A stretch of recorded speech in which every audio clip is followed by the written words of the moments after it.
Chapter 22, Recruitment Storm. As more players started going there, Feng's area turned leisurely. Brother Feng, I'm not seeing things, right? Or am I dreaming right now? Blackie rubbed his eyes as he asked with uncertainty. Feng was speechless. With a bitter smile, he looked towards the three-man party that caused this disturbance. The newcomer was not just anybody. She was Blackie's idol, Goddess Gentle Snow. Gentle Snow's body was covered in a suit of gorgeous silver-colored plate armor, revealing her fine and curvaceous body. Adding to her angelic beauty and snow-cold temperament, even women's hearts would be moved by her, as well as a large group of men. Even Feng couldn't help but admit that Gentle Snow was the most perfect woman he had seen before, be it regarding appearances, body, or temperament. There was not a single female celebrity who could match up to her. As for the two people on each side of Gentle Snow, Feng was very familiar with them as well. He had seen them before on big news channels. They were all famous experts in God's domain. One of them was also an absolute beauty named Zhao Yueru. If Gentle Snow could be said to possess a perfect body and appearance, then Zhao Yueru possessed a devilishly enticing body and appearance. Every one of her movements was like a temptation that could influence a person's heart. Adding on the fiery red robe that she wore, her body radiated a wild-like charm. Such bewildering charms had caused many men wanting to go over and assault her. If you really did such a thing, however, then congratulations. You've just earned a one-way ticket directly to hell. This was because words such as big breasts, no brains and as delicate as a flower were not applicable to Zhao Yueru. In God's domain, she had another nickname of the Flame Witch. The reason why she held this title was that of the mountain of corpses she had piled up using these male players. There had once been a guild leader of a large guild that had tried assaulting Zhao Yueru. As a result, the guild that had over 100,000 players became no more. Zhao Yueru even hunted their guild leader. The incident only came to an end when that guild leader was killed back to level 0. From then on, the title of Flame Witch had been cast on Zhao Yueru. Compared to the Snow Goddess and Flame Witch, the priestess by their side could only be considered normal. She was not overly beautiful, her techniques were not bad, and she was also within the top 100 rankings of Starmoon Kingdom's priest leaderboard. Two absolute beauties plus a great beauty. Such a combination had created brilliant scenery in the deathly forest. Hundreds of players surrounded them, trying to become acquainted with the three women. Unfortunately, the three beauties did not even look at them. Sister Yueru, these people are really scary. How about we return and level up? The timid Zhao Yueru whispered. Hee Yueru, don't be afraid. With Gentle Snow here, even if you give these hateful, vulgar men 10 times the courage, they wouldn't dare come over here, Zhao Yueru said with a smile, proudly sticking out her chest. Gentle Snow only nodded her head in reply. Regarding these salivating, vulgar men, she did not even place them in her eyes. Although the drops from elite monsters are not bad, the drop rate for skill books is higher at the Deathly Forest. If we don't grind for a few more skill books, we will level up very slowly in the future, Gentle Snow quietly said. Zhao Yueru nodded her head in agreement. Although the three of them had killed quite many elite monsters, the number of skill books that dropped was very little. Until now, the three of them had yet to learn even 3 skills. It was really affecting their strength utilization and grinding efficiency. Effective party for Deathly Forest, looking for a healer and MT, 3 waiting for 3. After taking a few looks, Feng continued shouting. Although Gentle Snow and Zhao Yueru were indeed attractive, Feng was no longer a child. He had seen plenty of beauties, especially after he became Shadow's captain. Many beauties would willingly throw themselves at Feng. As for Gentle Snow and Zhao Yueru, it was good enough to just look at them for pleasure. Such beauties were not something Feng could have thoughts about. His main goal right now was to get down to business. However, Feng's shouting did not yield any replies. Not a single player had even glanced at him. All of them were staring and salivating at Gentle Snow's group of 3. Even Blackie was no exception. His eyes had nearly popped out of their sockets from staring. Feng sighed, helplessly shaking his head, and continued shouting and recruiting people. Crap, what is this fool blabbering about? Do you really think anybody would commit suicide together with you in the dungeon? Quickly scram, you level 1 noob. Stop distracting me from looking at beauties. Quite a few players started to express their discontentment. 2 high-quality beauties had already shown up, yet instead of trying to get closer to them, Feng was actually making noise here. What would you do if those beauties were scared off? That person is interesting. He can actually attract the hostility of so many people. Did he do something immoral before? Zhao Yue revealed a crescent moon-like smile, giggling as she pointed at Feng. Zhao Yue aimed her eyes over as well. She felt nothing special from Feng. He was even dressed in tattered clothing. Zhao Yue felt that Feng was just trying to seek attention from the crowd. She suddenly said in disdain, "He is definitely doing so to grab our attention. Let's not bother with him and quickly party up 3 people to dive the dungeon." Regarding the number of men who had tried to attract their attention, there were just too many of them. Zhao Yue had seen all kinds of methods these men had used before, and Feng's method was not a rare sight at all, but instead outdated. Gentle Snow did not voice out any opinions, only taking a look at Feng. She felt an odd feeling coming from Feng. This was the spirit of a hidden sword. Gentle Snow was especially concerned about the fire poker hanging around Feng's waist. "Gentle Snow, what happened to you?" Zhao Yue curiously looked at Gentle Snow. She did not understand why Gentle Snow would keep staring at the extremely ordinary Feng. "It's nothing. Maybe it's just my imagination. We should hurry up and recruit some people to dive the dungeon." Gentle Snow shook her head, no longer looking at the fire poker at Feng's waist. Originally, Feng's party already had trouble recruiting for people. However, because of Zhao Yue's single sentence, nobody else had paid attention to Feng's party, even if his party had an expert present. Feng expressed his helplessness when seeing the hundreds of players queuing up in front of Zhao Yue. The 3 women's arrival had really bad timing. "Brother Feng, why don't we go over there as well?" Blackie shamelessly suggested. "Scram! What do you take me for?" Feng rolled his eyes at Blackie.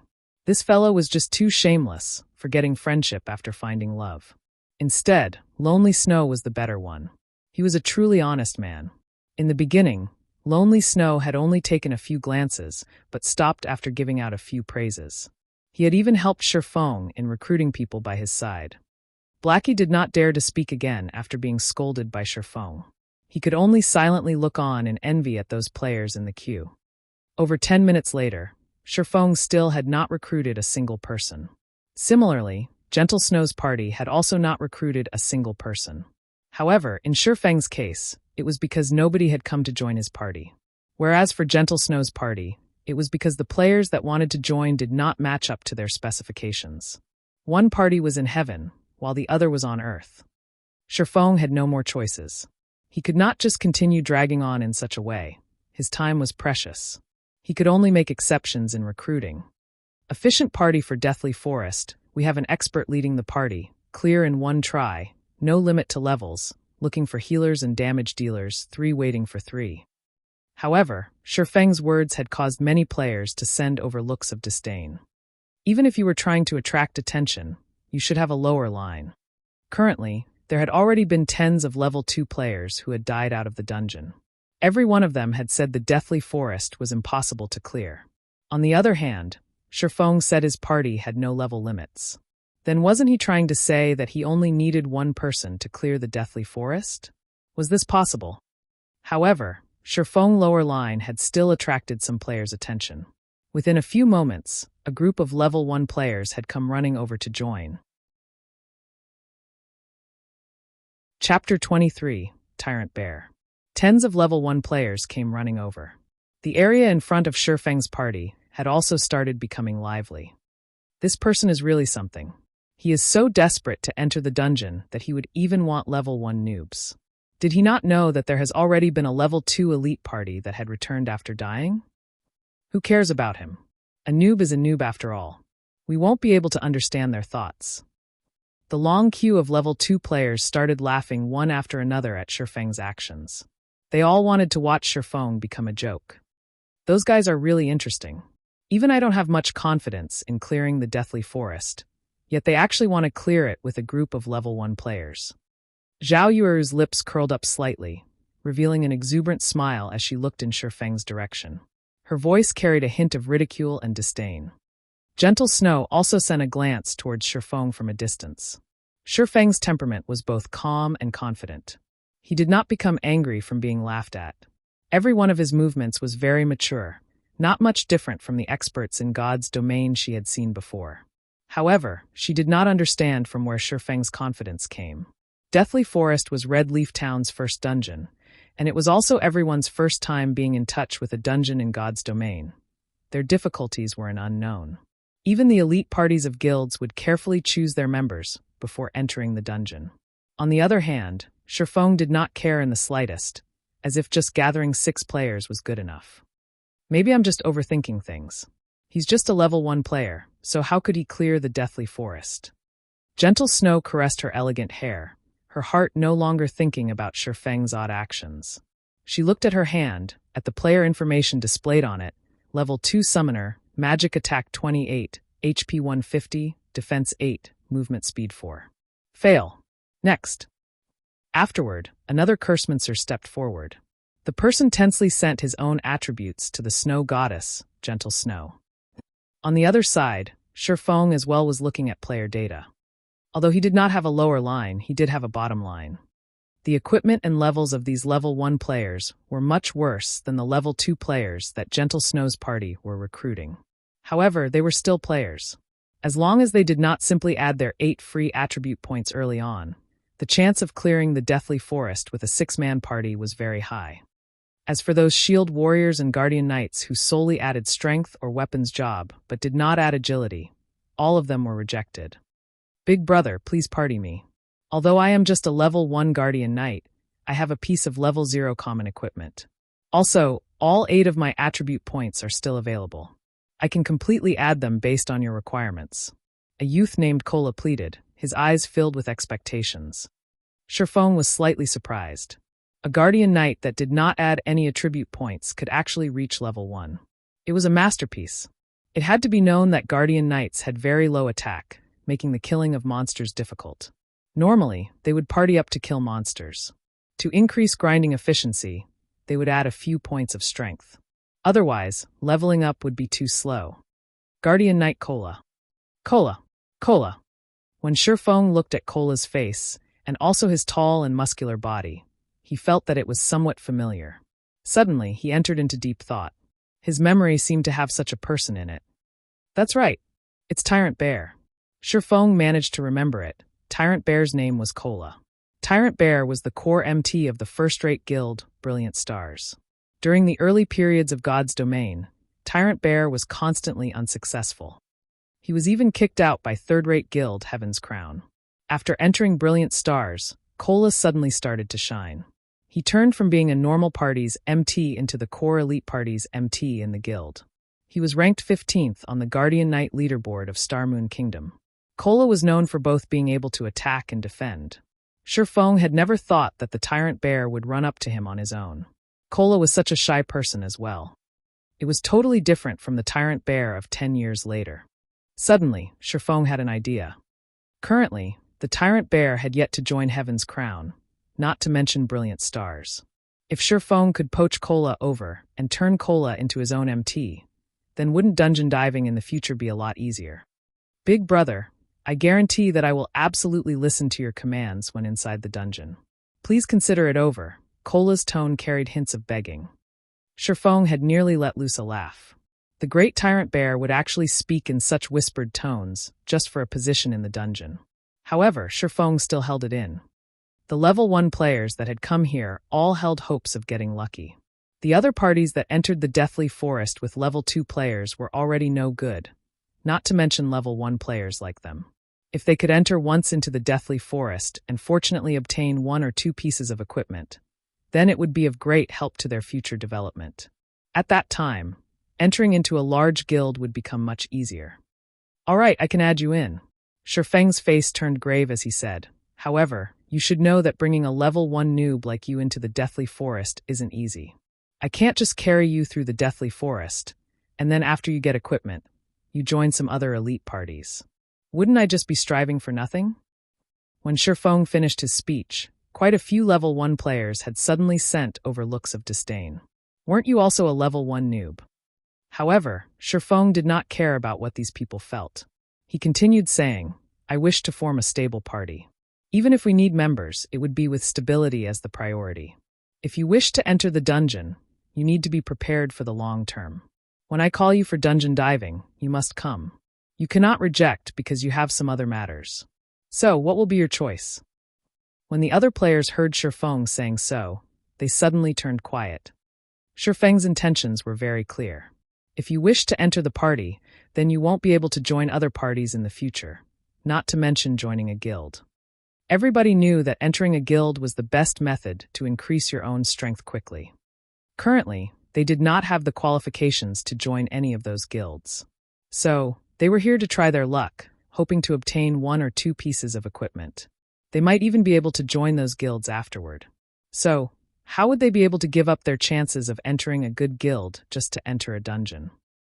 Kola had also never imagined that Feng would give such a demand. However, it was still reasonable. You couldn't just expect other people to bring you up, then leave when you become strong. However, Feng lacked the persuasiveness when he said these words. At this moment, Blackie stood out and furiously said, "Just looking at you noobs, there is nobody that would want you down in the dungeon. And you still wish to join a guild in the future and enjoy their benefits? Are you thinking yourselves as experts, or are you taking us for idiots?" Kola thought what Blackie, the expert, had said made sense. Even a level 2 expert with 3 pieces of bronze equipment was in this party, whereas Kola himself was just a novice noob. So, what right did he have to complain? Many thanks for Big Brother Expert's pointers. Little Brother will definitely strive to fulfill his own role. Kola continuously thanked Blackie. Blackie felt somewhat uneasy from being thanked and referred to as an expert by Kola. Blackie was just a complete imposter of an expert. However, being called such by someone made Blackie want to become an expert in God's domain even more. "Blackie, beautifully done." Feng stretched out a thumbs up, quietly praising Blackie. Feng never imagined Blackie would tame the Tyrant bear just like that. The Tyrant bear had also called Blackie a big brother with a face full of respect. Blackie suddenly became confused. He did not understand what he had done that was worth being praised by Feng. However, he was still very happy. At least he had done something for Feng, although he didn't know what he had done exactly. Over 10 minutes later, Feng finally gathered 6 players. They could start dungeon diving now. Chapter 24, Hell's Roar. Although Feng's party was gathered, the observing level 2 players had started laughing. They were not laughing because all the players Feng had invited were level 1. Instead, the jobs that were in the party were just too exotic. They couldn't help but laugh out loud. This noob really is something, and even I am starting to admire him. They're simply a suicide party. I really pity that expert for actually bringing along such an exotic player. The expert had even agreed to let him be the party's leader. The queued-up level 2 players started a debate, and there were quite a few players who were holding their stomachs while laughing loudly. "He is just playing to the gallery." Zhao Yueru wrinkled her brows slightly. She turned her head away after taking a look at Feng, her heart slightly discomfort. Before, she would be the focus of everyone wherever she went. Today, however, everyone's attention was on an inconspicuous noob like Feng. Although everyone was jeering at him, he was still their focal point. "All right, Yueru, we should hurry and gather enough people. If we waste any more time, we will be left behind by the frontline players." Although Gentle Snow felt that Feng seemed to be an expert regarding levels, methods of recruiting people, and such, he was just too far from being referred to as an expert. As for the notion of inviting Feng into their guild, it was no longer present now. Their Ouroboros only accepted experts. "Got it." Zhao Yueru turned towards the swordsman in front of her. With a little vengeance, she directly said, "Data's not bad, but too bad we don't want a swordsman." The swordsman suddenly became spiritless. How could he not see what Zhao Yueru meant? Subsequently, he turned his head and glared at the distant Feng, his eyes filled with hatred. Meanwhile, Feng, who knew nothing about what has happened, was currently activating the Deathly Forest.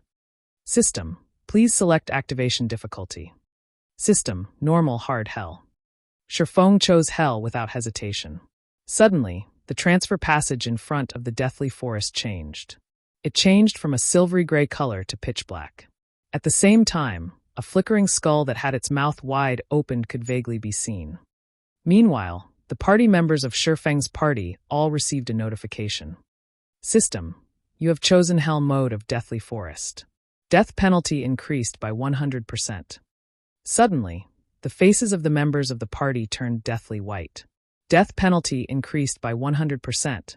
Doesn't that mean if they died within the dungeon, they would lose 20% of their EXP? 1 or 2 hours of effort were required to make up for that EXP. Brother Feng, you chose the wrong one. Aren't we going down the normal dungeon? Blackie hurriedly walked over and whispered a reminder. Nothing's wrong. It's hell mode. What would I be doing here if it isn't to dive hell mode? Feng snapped. The drop rate for forging designs was extremely low. If it was normal mode, then Werewolf Felt's drop rate was only 1%. Hard mode had 5% and hell mode had 30%. Although normal mode could be cleared without limit every day, who would have so much time to do so? Meanwhile, hard mode could only be cleared 5 times a day, and the probability of the forging design to drop was also not great.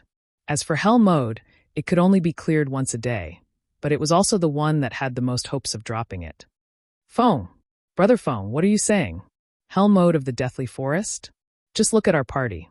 It is problematic to even clear normal mode, not to mention hell mode, Blackie panicked. Before, he had already seen several elite parties that had returned after dying. According to what these people had said, the monsters in the Deathly Forest were extremely strong. Their intelligence was extremely high as well. It was impossible to beat them without reaching level 4 or 5, so they had all left after giving up. If they dove into a hell mode dungeon now, with noobs like them, that would truly be going down into hell. Relax. If I weren't certain, even I wouldn't do it. Feng clapped Blackie's shoulders, saying confidently with a smile. All right, let's go inside then. Feng led the party by entering first, followed by Blackie. Lonely Snow had also entered with a dazed head. He was prepared to tread this path to the very end. As for the remaining 3, they hesitated for quite some time. We better go in. The expert has already gone inside, so what do we level 1 noobs still have to be reluctant for? Moreover, we're entering the hell mode of the Deathly Forest. Even mentioning it would be a glory, Cola encouraged. The other 2 felt that it made sense and had also followed into the dungeon. Meanwhile, the area in front of Gentle Snow's party was completely silent. All of the level 2 players were stunned. They were not just shocked, but thunderstruck. A level 2 elite party couldn't even clear the normal mode, yet a party that mainly consisted of level 1 players had actually chosen the hell mode of the Deathly Forest. Snow, did I see wrong? That's hell mode, right? Zhao Yueru asked. Gentle Snow nodded her head. Her beautiful eyes kept staring at the flickering skull. Her expression turned extremely serious. That fellow must have abandoned himself to despair, entering hell mode after determining that he couldn't clear the normal mode. We'll see how they come out dead in a moment. Zhao Yueru laughed. We don't have that sort of time. Let's go, we've gathered enough people. Gentle Snow led the way towards the Deathly Forest dungeon. She selected normal mode for the difficulty of the dungeon. If there were no problems with normal mode, they would enter hard mode after. Within the dungeon of the Deathly Forest, there was a dark and gloomy forest. From time to time, there would be a chill wind blowing, causing a shiver down one's body. Aside from Feng himself, every member of his party was tightly packed around the dungeon's entrance. They did not move even an inch for fear of attracting any monsters that would wipe their party. Brother Feng, why do I keep feeling a cold wind blowing by my back? Blackie asked in worry. Blackie, you need to bring out some temperament of an expert. Only then will you have the possibility to become one. It is just hell mode. Aside from the monsters here having a little bit intelligence, their battle methods being a little bit complicated, and their attack, defense, and HP are a little bit higher, there isn't much else. Oh right, there is also a little bit more monsters here. After some thought, Feng felt that he had nothing more to add. Suddenly, every member of the party sent looks of disdain towards Feng. When diving a dungeon, even a small difference in attack and HP could cause a team wipe. As for Feng, he had just simply explained. Moreover, what did he mean by just a little more intelligence? They had experienced before the battles with monsters in God's domain. Regarding those monsters with slightly higher intelligence, even with the same attack and HP, their strength would still be increased by 1 or 2 folds. All right, stop minding these little matters. I'll be explaining the strategy for this dungeon in a moment, so you guys better listen carefully. If you don't follow through, then your lives will become forfeit. Feng waved his hands, ready to start explaining the strategy to conquer the dungeon. Suddenly, a strong wind blew from the dark and gloomy forest, causing the trees to sway madly. Ayo! Ayo! Ayo! After the howling wind came a furious roar that resounded throughout the entire deathly forest. Countless birds were scared, flying off into the sky. Blackie and the others were stunned by such an imposing aura. They were just youths around the age of 20. They had never experienced any great hardships, not to mention being tempered through life-or-death situations. It was their first time facing such a lung-piercing roar. Compared to hearing the traditional roar of a tiger in the forest, this roar was much more shocking to the human heart. "This thing is what we should pay attention to," Feng calmly said at this moment. The largest difference between hell mode and hard mode was this roar. Although it did not have a specific name to it, the players in Feng's previous life had dubbed it as Hell's Roar. Chapter 25, Night Ranger. Feng's words confused the other members. Wasn't it just a roar? What was there to pay attention to? When Feng looked at everyone's contemptuous expressions, he couldn't help but gravely say, "Listen well, you all. Hell's Roar is not as simple as what you think it is. In a moment, follow my demands while advancing. If anyone makes a mistake, don't blame me for immediately kicking you out of the party." Being lectured by Feng in such a way, the other members all became serious. Nobody wished to leave the party. "In a moment, Cola and I will walk in front. Lonely Snow, you walk in the middle and protect the Oracle. Blackie, you and the Summoner will walk at the back. Remember, you must not break formation regardless of any activities. Without my command, nobody is allowed to be the first to attack. Do you all understand?" Feng explained the basics of formations once to the party. The reason Feng had allowed the Guardian Knight, Cola, to walk in front was that he let Cola add all of his free ability points into endurance. His HP now reached 310 points. With this much HP, Cola could resist a little longer, sharing some of Feng's burden. The dungeons in God's domain were unlike the dungeons in other virtual reality games. The degree of freedom within the dungeon was high, and the dungeons themselves were very large. There were even quite a few player parties who had wandered around in the dungeon for hours without even meeting a single boss. Although the Deathly Forest was not as large, it was still possible to become lost within the dark and gloomy forest. If someone were to become lost, Feng only wished to say hee. The scary part of the Deathly Forest was that players could become lost once they entered the forest. Eventually, the players would mysteriously die one after another. In Feng's previous life, there were countless players who had entered the forest and died over and over again in such a way without even meeting the shadow of a monster. If they had good luck and met a monster, then the result was a party wipe. Only after many experts of guilds had done it, did everyone finally understand the dreadfulness of the Deathly Forest. They had acknowledged that it was a terrifying dungeon that was impossible to clear without reaching level 5. When Shadow Guild reached level 5, they had organized hundreds of players to scout out the paths in the Deathly Forest. They had paid over hundreds of lives to finally have a clear understanding of the Deathly Forest's map. The entire Deathly Forest had 36 paths. However, only 3 of them led to the first boss, Willy. These 3 paths were paved with the lives of many players. 2 of these 3 paths were extremely dangerous. Without sufficient strength, death would be the only result. There was only one path that had very few monsters. Under Feng's lead, everyone walked into the forest. The moment they entered the forest, everyone discovered that there were too many pathways through the forest. They did not know which one was the right path. However, Feng had chosen one without hesitation. Everyone else closely followed him while being cautious of their surroundings. After walking for about 5 minutes, they met their first monster. Suddenly, everybody started to become tense. "Don't act on impulse. Listen to my commands," Feng loudly shouted. In front of them was only a level 2 elite monster, a night rabbit. However, due to the dungeon's strengthening, its attack, defense, and HP were all greatly increased. Its HP was a whopping 700 points. "Cola, you lure the monster over. Oracle, pay attention to healing. Everyone else, don't start the attack without my command," Feng quickly gave out orders. The Guardian Knight, Cola, gulped down a mouthful of saliva. He carefully walked towards the night rabbit's attack range. Everyone else was nervous to the extreme. Although this was only a level 2 elite, they were currently in the hell mode of a dungeon. However, everyone's nervousness was for naught. The moment the night rabbit with a person's height saw Cola, it immediately dashed over. Cola had very successfully lured the night rabbit over. Moreover, he did not panic when he lured it. He retreated while using his shield to block the night rabbit's attacks. However, even though every attack landed on the shield, the damage was still terrifying. Just a single hit dealt 42 damage. By the time Cola returned to the front of the party, his HP had already dropped by a third. The Oracle, whose name was Drowsy Sloth, had good awareness. He had given out healing the moment Cola entered his casting range. However, every heal could only add 24 HP to Cola. It was completely not enough to stop Cola's HP from falling.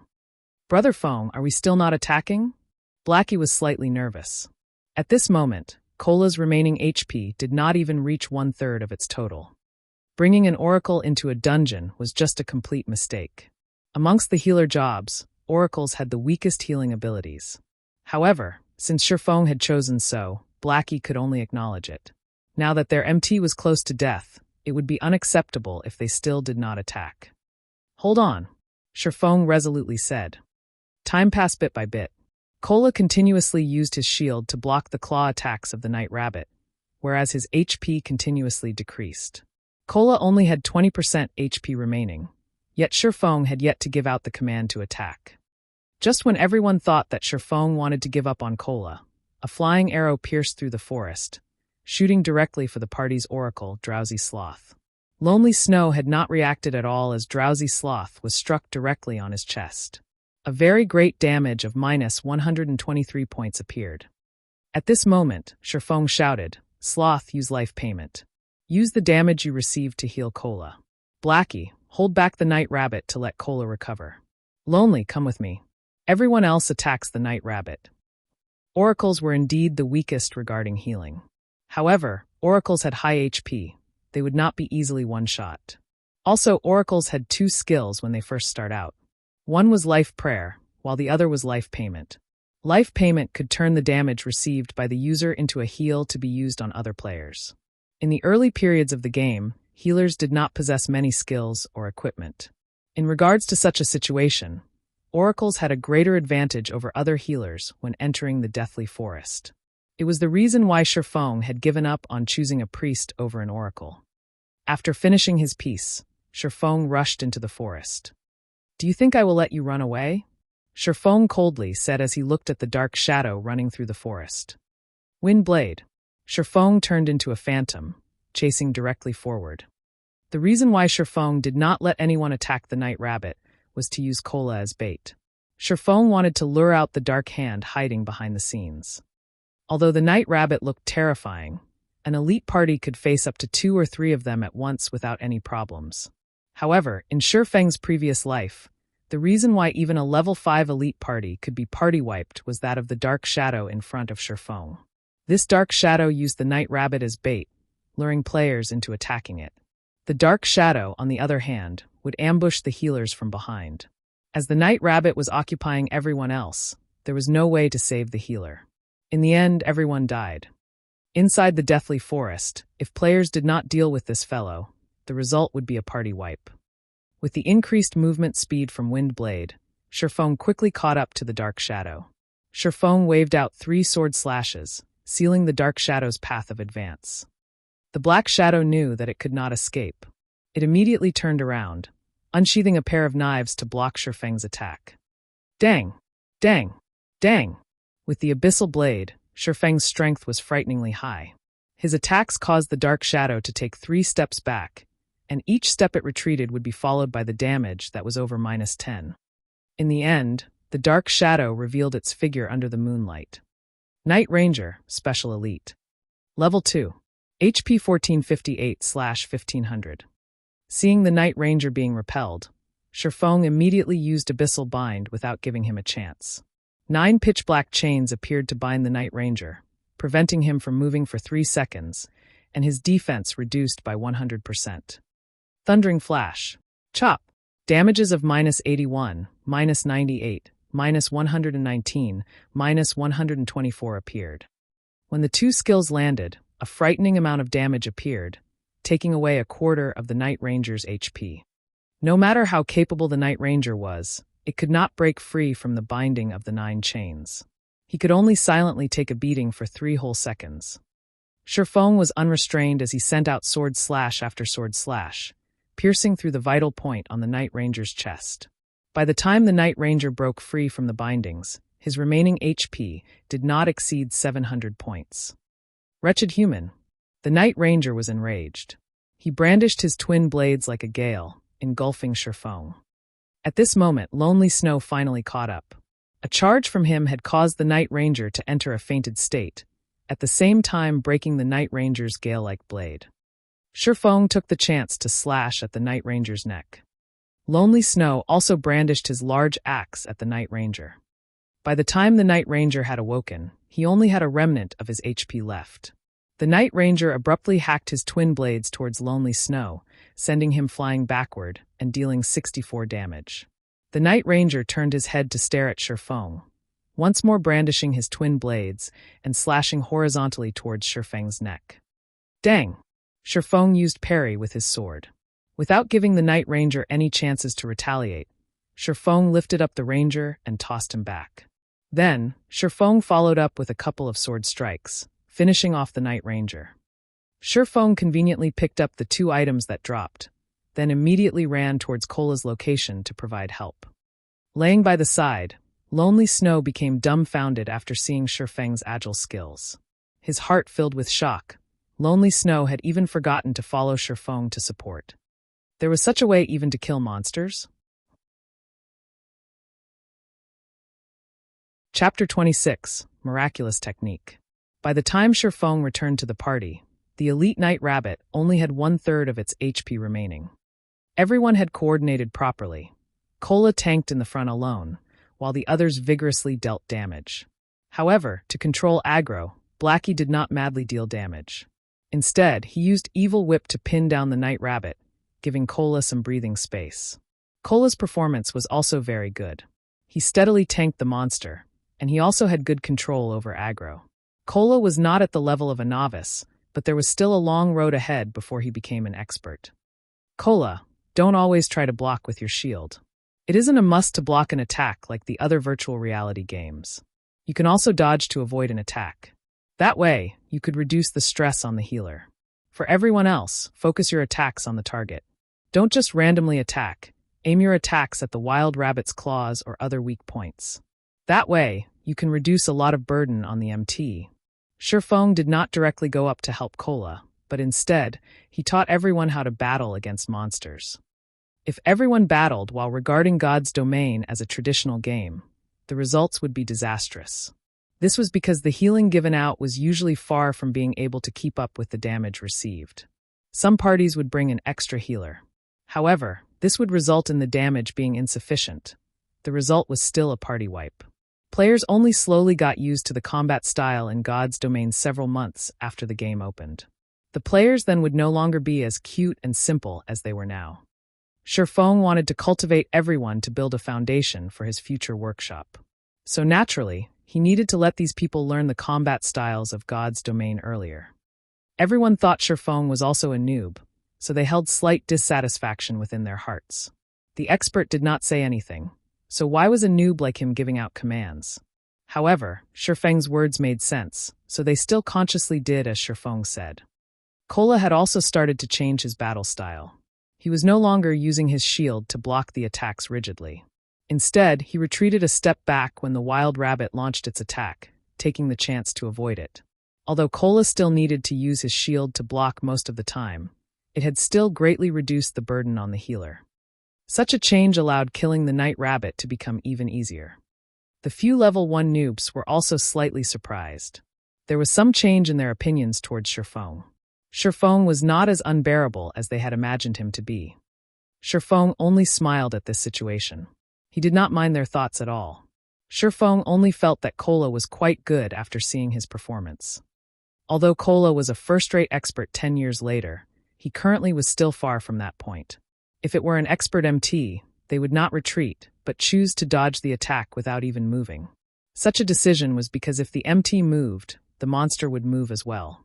This situation would cause trouble for long-range damage dealers, which would result in the loss of a lot of damage. However, such a technique required a bounty of experience in battle and a body with dexterous reactions. Cola still needed a lot of training. The elite Night Rabbit fell within a moment. It dropped a skill book for Berserkers, Whirlwind Slash. It also dropped 3 coppers. Everyone could not help but be amazed by the drop rate of Hell Mode. A skill book dropped just after they killed an elite monster. If they killed over 10 elite monsters, then wouldn't they be able to obtain over 10 skill books? It should be known that skill books were extremely rare, and even a common skill could sell for 1 silver. Feng naturally knew of their thoughts. However, not even Hell Mode had that high of a drop rate. It was only 3 to 4 times that of Hard Mode.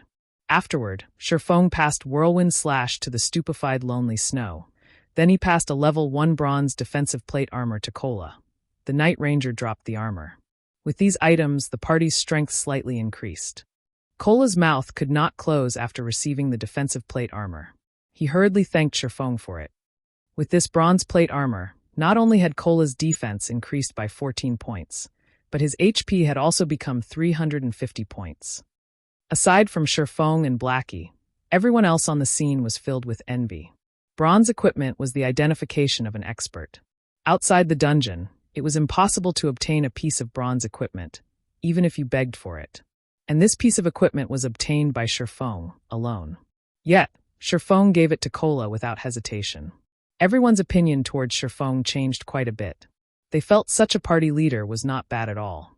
Feng was unlike the other party leaders who would prioritize themselves when equipment dropped. As for bronze equipment, forget giving it away to a temporary party member. They would definitely keep it for themselves. Afterward, everyone followed Feng as they advanced. Although the dark and gloomy forest was scary, everyone was no longer as nervous as they were before going through a stimulating fight. From time to time, 1 or 2 patrolling elite night rabbits would appear in front of them, and they would also respond to it quickly. When there were 2 night rabbits, Cola would tank one of them, while Feng and Lonely Snow would rush over and kill the other. As for the ranged players, they would prioritize attacking the night rabbit in front of Feng. The night rabbit's 700 HP would be gone quickly under the fierce bombardment. Afterward, the party supported Cola and finished off the other night rabbit. Within moments, 2 night rabbits were no more. With this process, a skill book, Restore, meant for healers also dropped. The skill had a 2-second cast time.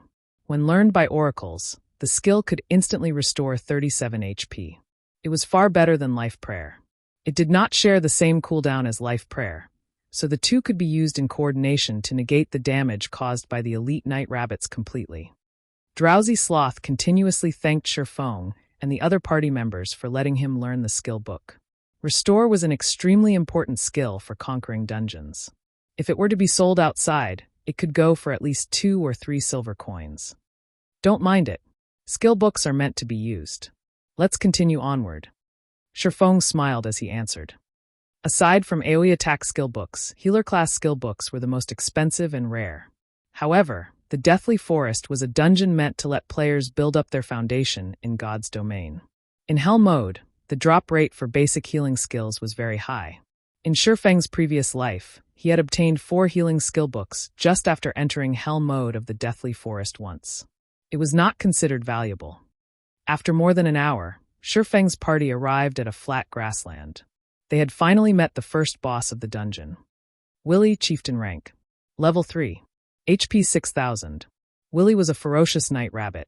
Its height was as tall as 2 people, and sharp steel claws decorated its paws. These claws loved creating a feast of fresh blood, and those caught by it would be ripped to shreds, turned into a river of blood. It was unknown how many players had died a gruesome death under these claws. A short distance away from Willy, there were 7 elite night rabbits on guard. These 7 rabbits were very close to each other. As long as one of them was attacked, the other wild rabbits would rush over as well. There was also a great possibility of attracting the boss. Even if it were Feng, he would not be able to face off against 7 night rabbits, not to mention including a boss. However, if they did not finish off the 7 night rabbits, there was no way for them to attack the boss.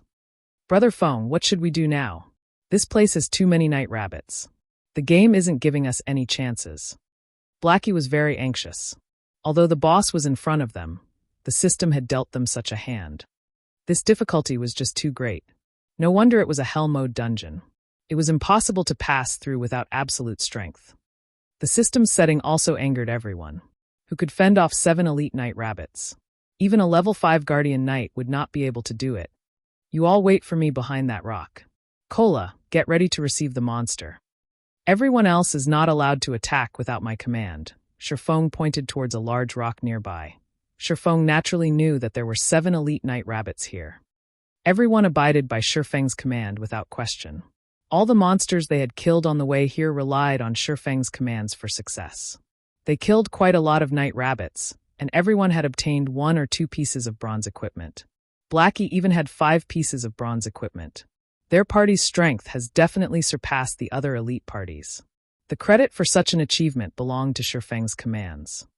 As for Feng, he had run to a location that was 40 yards away from the 7 night rabbits. He quietly hid within the bushes, observing the night rabbits' every movement. Everyone understood that Feng was trying to lure monsters. However, the 7 night rabbits were too close to each other. Feng was a swordsman. He did not possess any long-ranged attacking capabilities, so how could he lure monsters? Time passed bit by bit. Everyone was extremely anxious. If Feng accidentally failed, then it would be a party wipe. However, Feng was calm. He moved not an inch as he watched the faraway night rabbits. At this moment, a cool breeze blew past. A dead leaf on the trees was sent flying over. Seeing the dead leaf hovering down towards the night rabbit, Feng picked up a small stone beside him. Gently, he tossed the stone over. The direction the stone flew to was towards the night rabbit closest to the boss. We're finished. Everyone understood what kind of outcome this would be. It would definitely be a combination of 1 boss and 7 night rabbits rushing towards them, turning them into blood sacrifices. The moment the stone was about to hit the night rabbit, the dead leaf just happened to have blocked between the stone and the night rabbit. The stone struck the dead leaf, smashing it onto the night rabbit. The night rabbit abruptly turned to look at its surroundings, only discovering a leaf. However, how could a leaf hitting it be so painful? Subsequently, the night rabbit left its unit to observe the surroundings. It looked around aimlessly, not knowing what it was trying to find. It had unknowingly moved over 20 yards away from its unit, and it was still moving further and further away. Too godly. Lonely Snow could not help but exclaim. His eyes had nearly popped out of their sockets. Everyone else had dumbly nodded as well.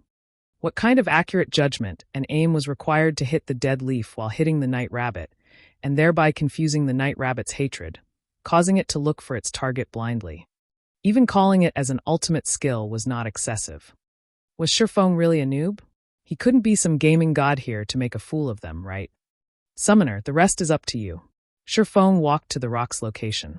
He looked at the summoner, clapping the person's shoulders as he spoke, smiling.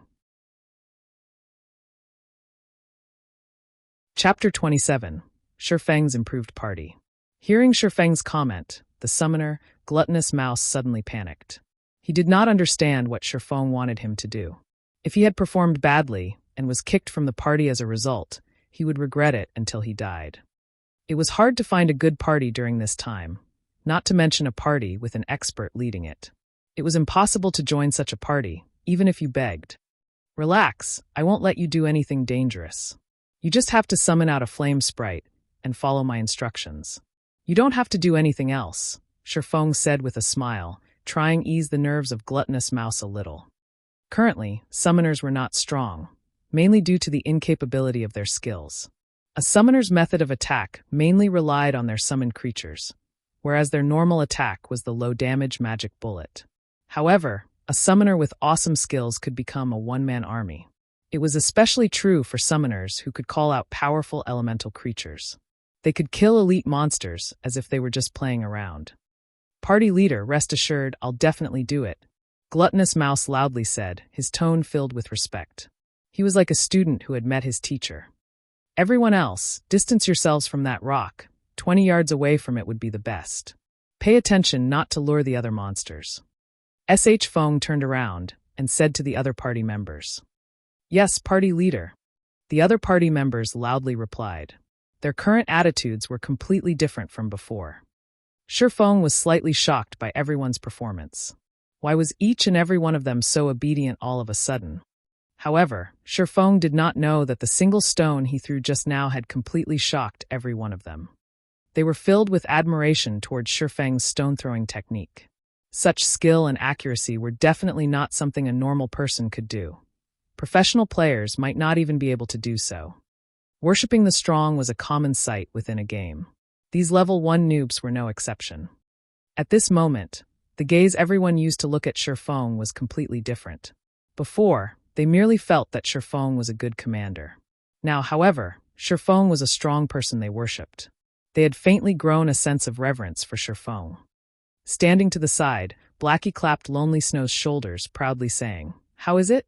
Following Brother Feng isn't bad, right?" Lonely Snow silently nodded his head, rejoicing for the decision he made to follow after Feng. Feng was definitely a beta tester expert. Without sufficient experience and practice, such techniques were impossible to accomplish. Only a beta tester could possibly do it. Haha, what do you plan to do in the future? Blackie suddenly asked. He started to hatch ideas towards Lonely Snow. Blackie wanted to poach Lonely Snow for their workshop, even though the workshop was still non-existent. There was a 100% chance for Cola to join them, but Lonely Snow still did not have any plans to move in such a direction. The future. Lonely Snow had never considered it before. He was but an average player. He did not have any big ambitions, only wanting to earn some cash from playing games. He said honestly, "I have never considered it before. I see that your techniques are quite good. Why don't you join us for now?" Blackie nonchalantly asked. Really? Lonely Snow had anxiety about his future after Blackie's question. He did not know where he wanted to go. If he could party with an expert, then it could not get any better. Of course. However, we still need to look at your future performance. We don't just simply accept people, Blackie proudly said, pretending to be an expert. Thank you, Brother Black. Lonely Snow happily responded. He never imagined his luck would be so great as to be noticed by an expert. Seeing Lonely Snow agree, Blackie released a sigh of relief. Currently, Blackie was just a fox pretending to be a tiger. He couldn't help out Feng much in God's domain, but he could still help out in regards to administration. There wasn't even a shadow of their workshop as of this moment. There was also the debt of 16,000 credits. The workshop's members consisted of only Feng and himself. It was definitely the poorest workshop in history. If this was found out by the others, they would definitely turn around and leave. Now, Blackie could only fake being an expert to lure people to join their workshop. At this moment, Feng was currently explaining the contents of the operation to the summoner. The operation was to let Gluttonous Mouse lure the remaining 6 night rabbits by controlling his flame sprite. Because the night rabbit that was closest to the boss was no more, luring the other night rabbits would not attract the boss. They could lure the monsters with ease. The flame sprite was extremely weak. Its HP was only a pitiful 15 points, and it would die in a single hit. However, its movement speed was extremely quick. Adding to its very small size, trying to hit it would be a difficult task. Start the operation. Mouse, remember to maintain a distance of 4 yards or above while circling around the rock, Feng reminded once more. Gluttonous Mouse nodded his head. Carefully, he controlled the flame sprite to lure the 6 night rabbits. When the sprite entered the 35-yard distance, the nearest elite night rabbit discovered the flame sprite. Suddenly, it turned its body around and rushed towards the flame sprite. The other night rabbits also came rushing along. Seeing the night rabbits taking the bait, Gluttonous Mouse immediately controlled the flame sprite and ran. The 6 night rabbits were in hot pursuit, but their speed could no match for the flame sprite. In a moment, the flame sprite had arrived beneath the large rock. It had lured the 6 night rabbits over and started circling around the large rock. On the other side, Cola had already aggroed the night rabbit that had left its unit. Cola interchanged between blocking and using his new skill, Divine Strike. With the effects of 2 pieces of bronze equipment, a single hit from Divine Strike had caused 26 damage. It was a lot higher compared to the 11 or 12 damage caused by a normal strike. Also, Divine Strike had the added effect of increasing hatred. It became a lot easier to hold aggro. The night rabbit was killed off within a short moment. It dropped 5 coppers. After this night rabbit was handled, only the 6 night rabbits that kept on circling around the large rock remained. I'll lure the night rabbits. Cola, pay attention to pull the monster. Feng picked up another small stone, throwing it at the night rabbit that ran at the rear. The night rabbit rubbed its cranium after being struck on it. The rabbit turned around, discovering Feng that had thrown the stone. The night rabbit suddenly became enraged. It madly hopped towards Feng with its powerful legs. As for the other night rabbits, they were still excitedly chasing after the flame sprite, failing to notice the disappearance of one of their companions. Receive it. Seeing the night rabbit was only 20 yards away from the party, Feng commanded. Cola rushed ahead, sending a divine strike towards the night rabbit's head. The night rabbit's target immediately changed, extending its claws towards Cola's cranium. However, Cola had reacted quickly by dodging his body sideways. After avoiding the attack, Cola continued by using punishment. The skill had once more strengthened the night rabbit's hatred to Cola. Everyone focus fire. Feng inwardly applauded after seeing Cola's performance. He had never imagined Cola's ability to learn would be this great. He had already found out about the night rabbit's attack patterns after going through slightly more than 10 battles. No wonder he was the core MT of a first-rate guild 10 years later. His potential was limitless. The night rabbit in front of Cola had fallen within 20 seconds. It had even dropped a skill book for swordsman Double Chop. Feng immediately learned it without reservations. Double Chop, action type. Requires sword. Level 1. Proficiency 0/300. Rapidly deals damage twice. Every slash of the sword deals 120% plus 15 damage, also increasing bleeding effect by 20%. Duration of 10 seconds. Stacks up to a maximum of 5 times. Cooldown, 8 seconds. This skill book had greatly increased Feng's explosive power. As for the problem of getting used to the skill, it was non-existent for Feng. After playing for 10 years as a swordsman, the skills belonging to the job were deeply ingrained into Feng's bones. As long as Feng got a hold of these skills, he would be able to utilize them to their greatest potential. Feng had also lured the remaining 5 night rabbits over, one after another.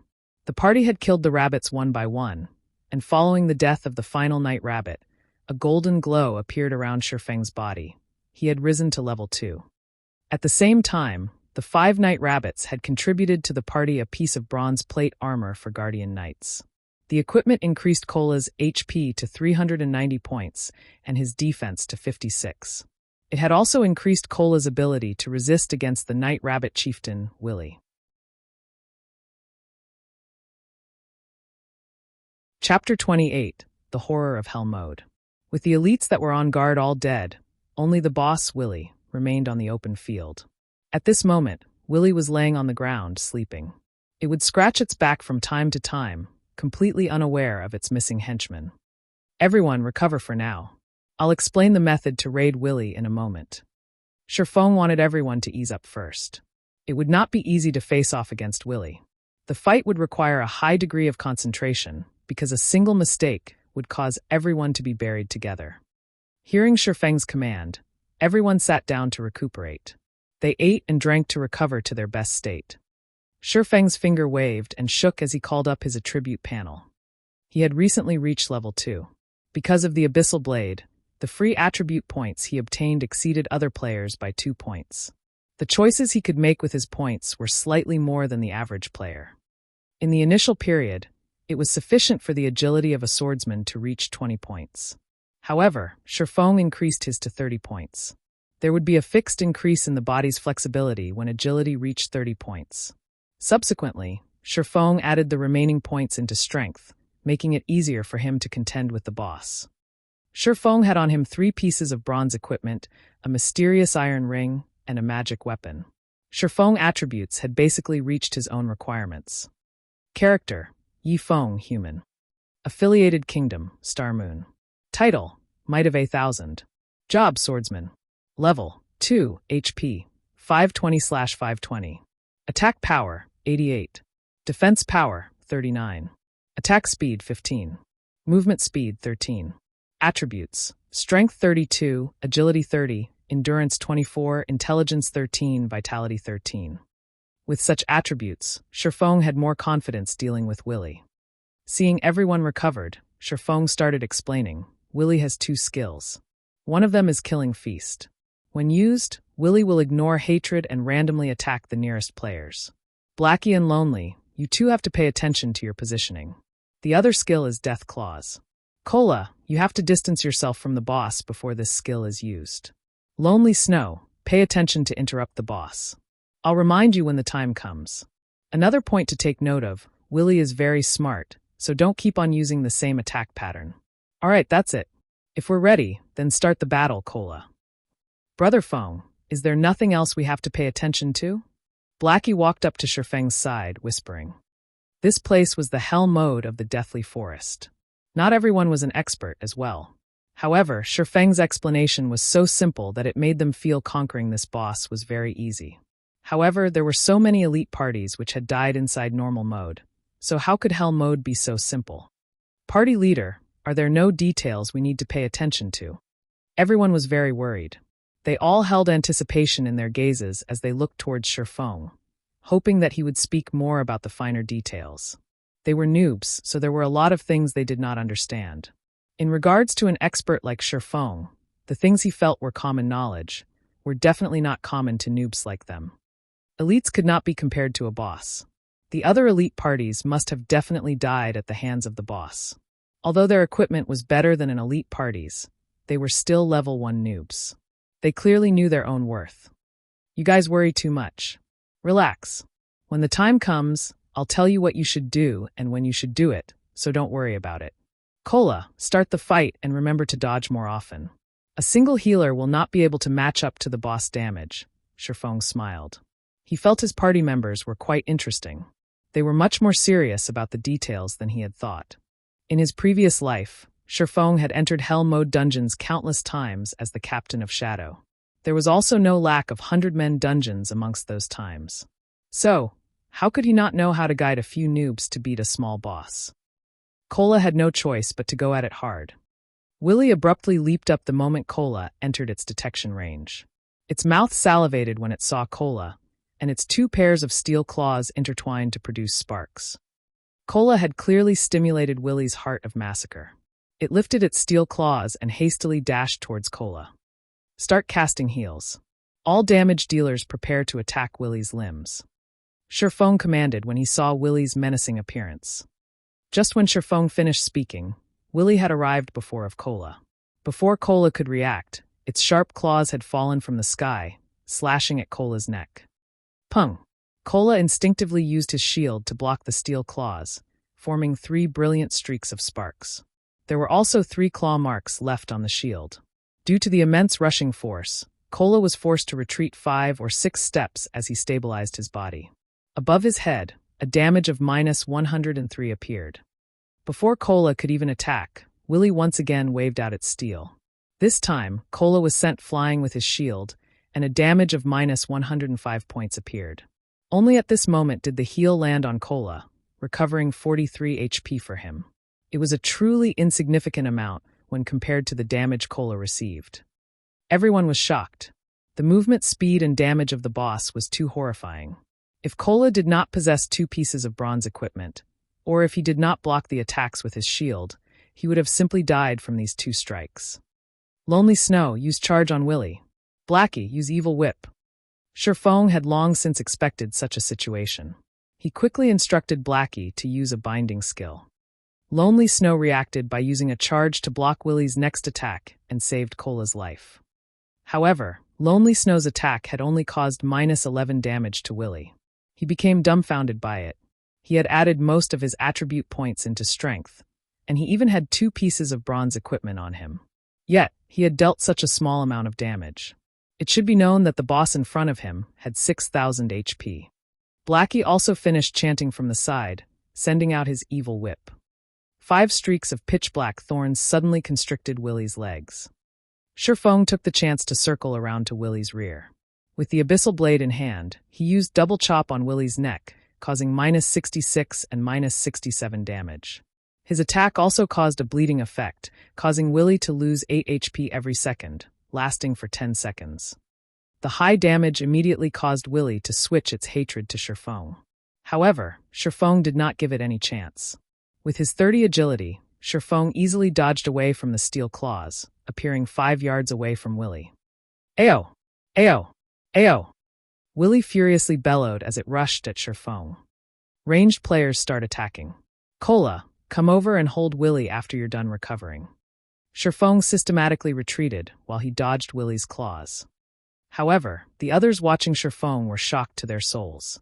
This was because Willy's claws would graze by Feng's cranium every time it attacked, blowing his hair into a dance.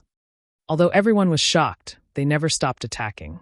Magic attacks were sent out one after another, whereas Lonely Snow used Whirlwind Slash at Willy's rear. However, not one of those damages had exceeded -20 points. Willy's HP slowly decreased. When it was occasionally struck by Feng, its HP would drop by a segment. Willy's HP had fallen to 90% within a moment. Willy became enraged as it started a mad dance with its claws.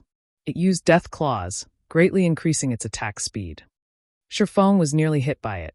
Fortunately, however, he had used the Abyssal Blade to block the attack, only receiving -130 damage from it. At this moment, the Cola rushed up with his full HP. He used a Divine Strike on Willy's head, followed by a punishment. Willy's hatred only switched to Cola after a series of attacks. The switching of hatred had also interrupted Willy's Death Claws, returning Willy to its normal state. Seeing Willy change targets, Feng waved out a thundering flash.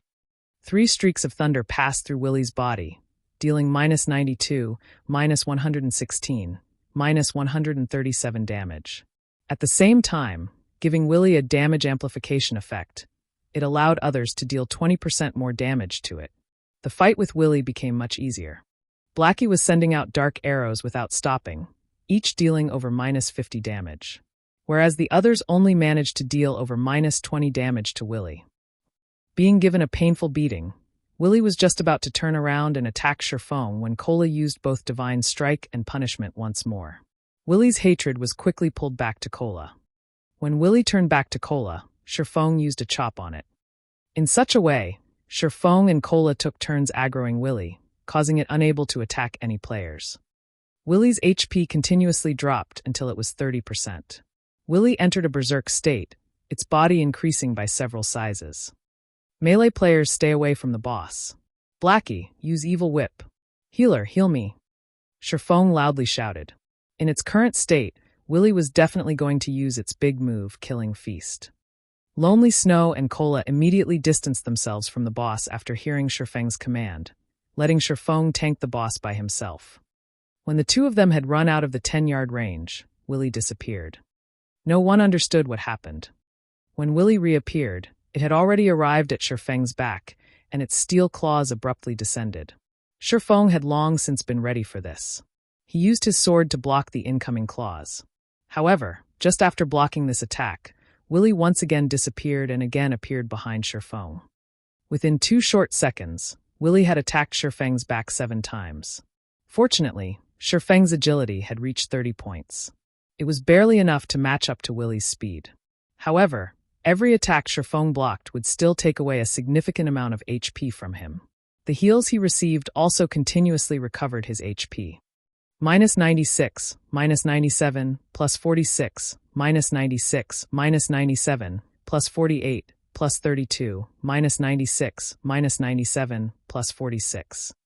If Feng did not possess 520 HP and blocked every claw that came at him, Feng would have died from Willy's Killing Feast with 100% certainty. At this moment, Feng's remaining HP did not reach 100 points. Get rid of it, Feng loudly shouted. After using his big move, Willy would enter a weakened state. It was the perfect chance to kill it. Everyone continuously greeted Willy with their attacks, finally shaving off Willy's remaining 30% HP. It dropped 4 items. Just as everyone was about to let loose their breaths, Feng took a look at everyone's current status. The healer, Drowsy Sloth's remaining MP did not reach 20%, and the other mage's MP did not reach 10%. Feng hurriedly said, "Everyone, sit down and recover immediately." Everyone was confused. Didn't the boss just die? Why must they be in such a hurry? However, everyone still listened to Feng's command to sit down and recover. Before they had even sat down and recuperated with food and drinks for 5 seconds, a violent roar entered everyone's ears. The roar had shaken the entire deathly forest, and following it, a black shadow leaped out from within the forest. The black shadow was a gigantic werewolf. The werewolf looked at Willie's corpse, then looked towards Feng and the others. Its pitch-black eyes suddenly turned crimson red. Just when it wanted to release a roar, Feng dashed towards it with wind blade. Immediately, Feng used Abyssal Bind. 9 chains appeared and bound the werewolf and its mouth, preventing it from making a sound. At this moment, everyone finally saw the werewolf statistics. It had a whopping 2 bars of HP. Werewolf Felt, Lord Rank. Level 3. HP 12,000/12,000. Crap, why is there a Lord Boss? Blackie cursed. They had barely rested just after killing a boss, and now there was a lord in front of them. Lords were a rank higher than chieftains. The game was literally trying to kill them. Everyone remember, absolutely do not let Werewolf Felt let out another roar. Feng continuously reminded everyone. However, the others were clearly frightened. Not because of Werewolf Felt's body and HP, but because of that pair of horrifying crimson eyes. They gave off an intimidating feeling to everyone that made it hard to move.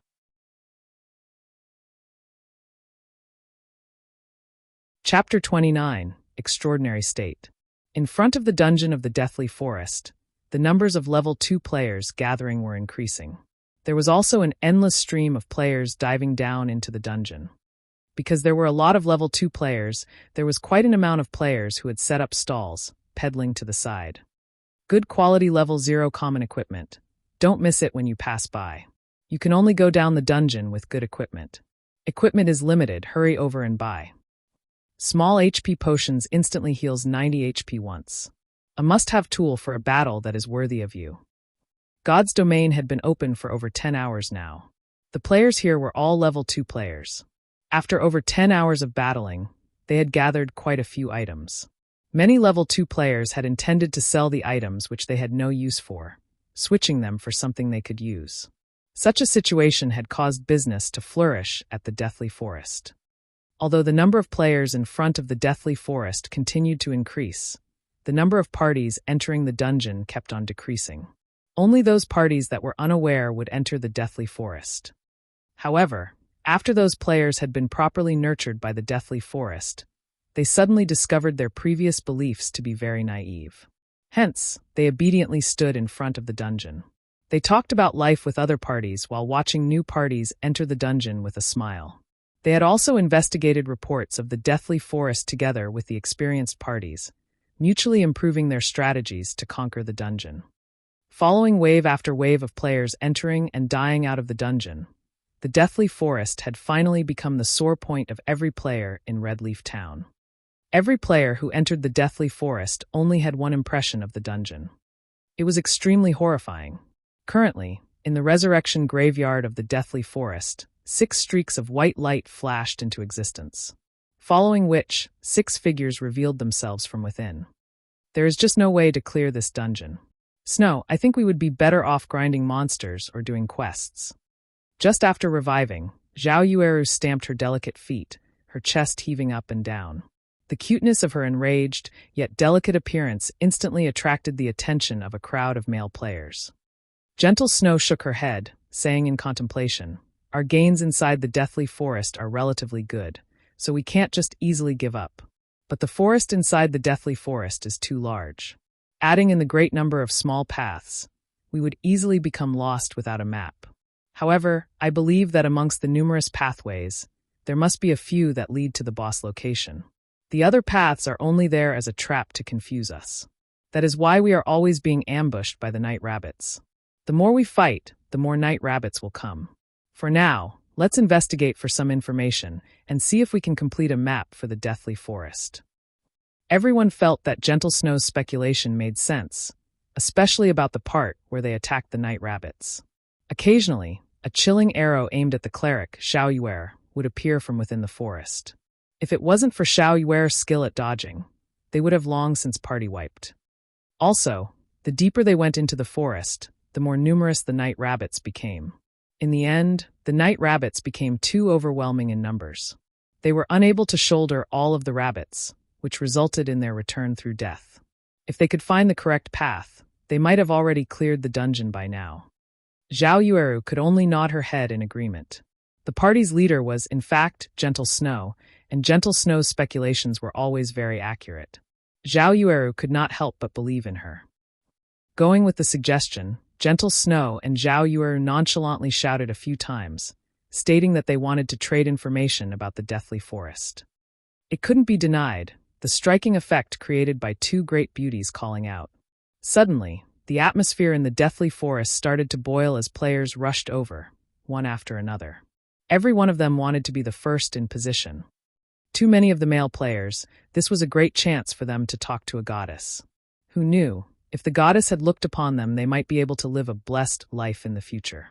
Meanwhile, inside the hell mode of the Deathly Forest, the sky within the dungeon had already darkened.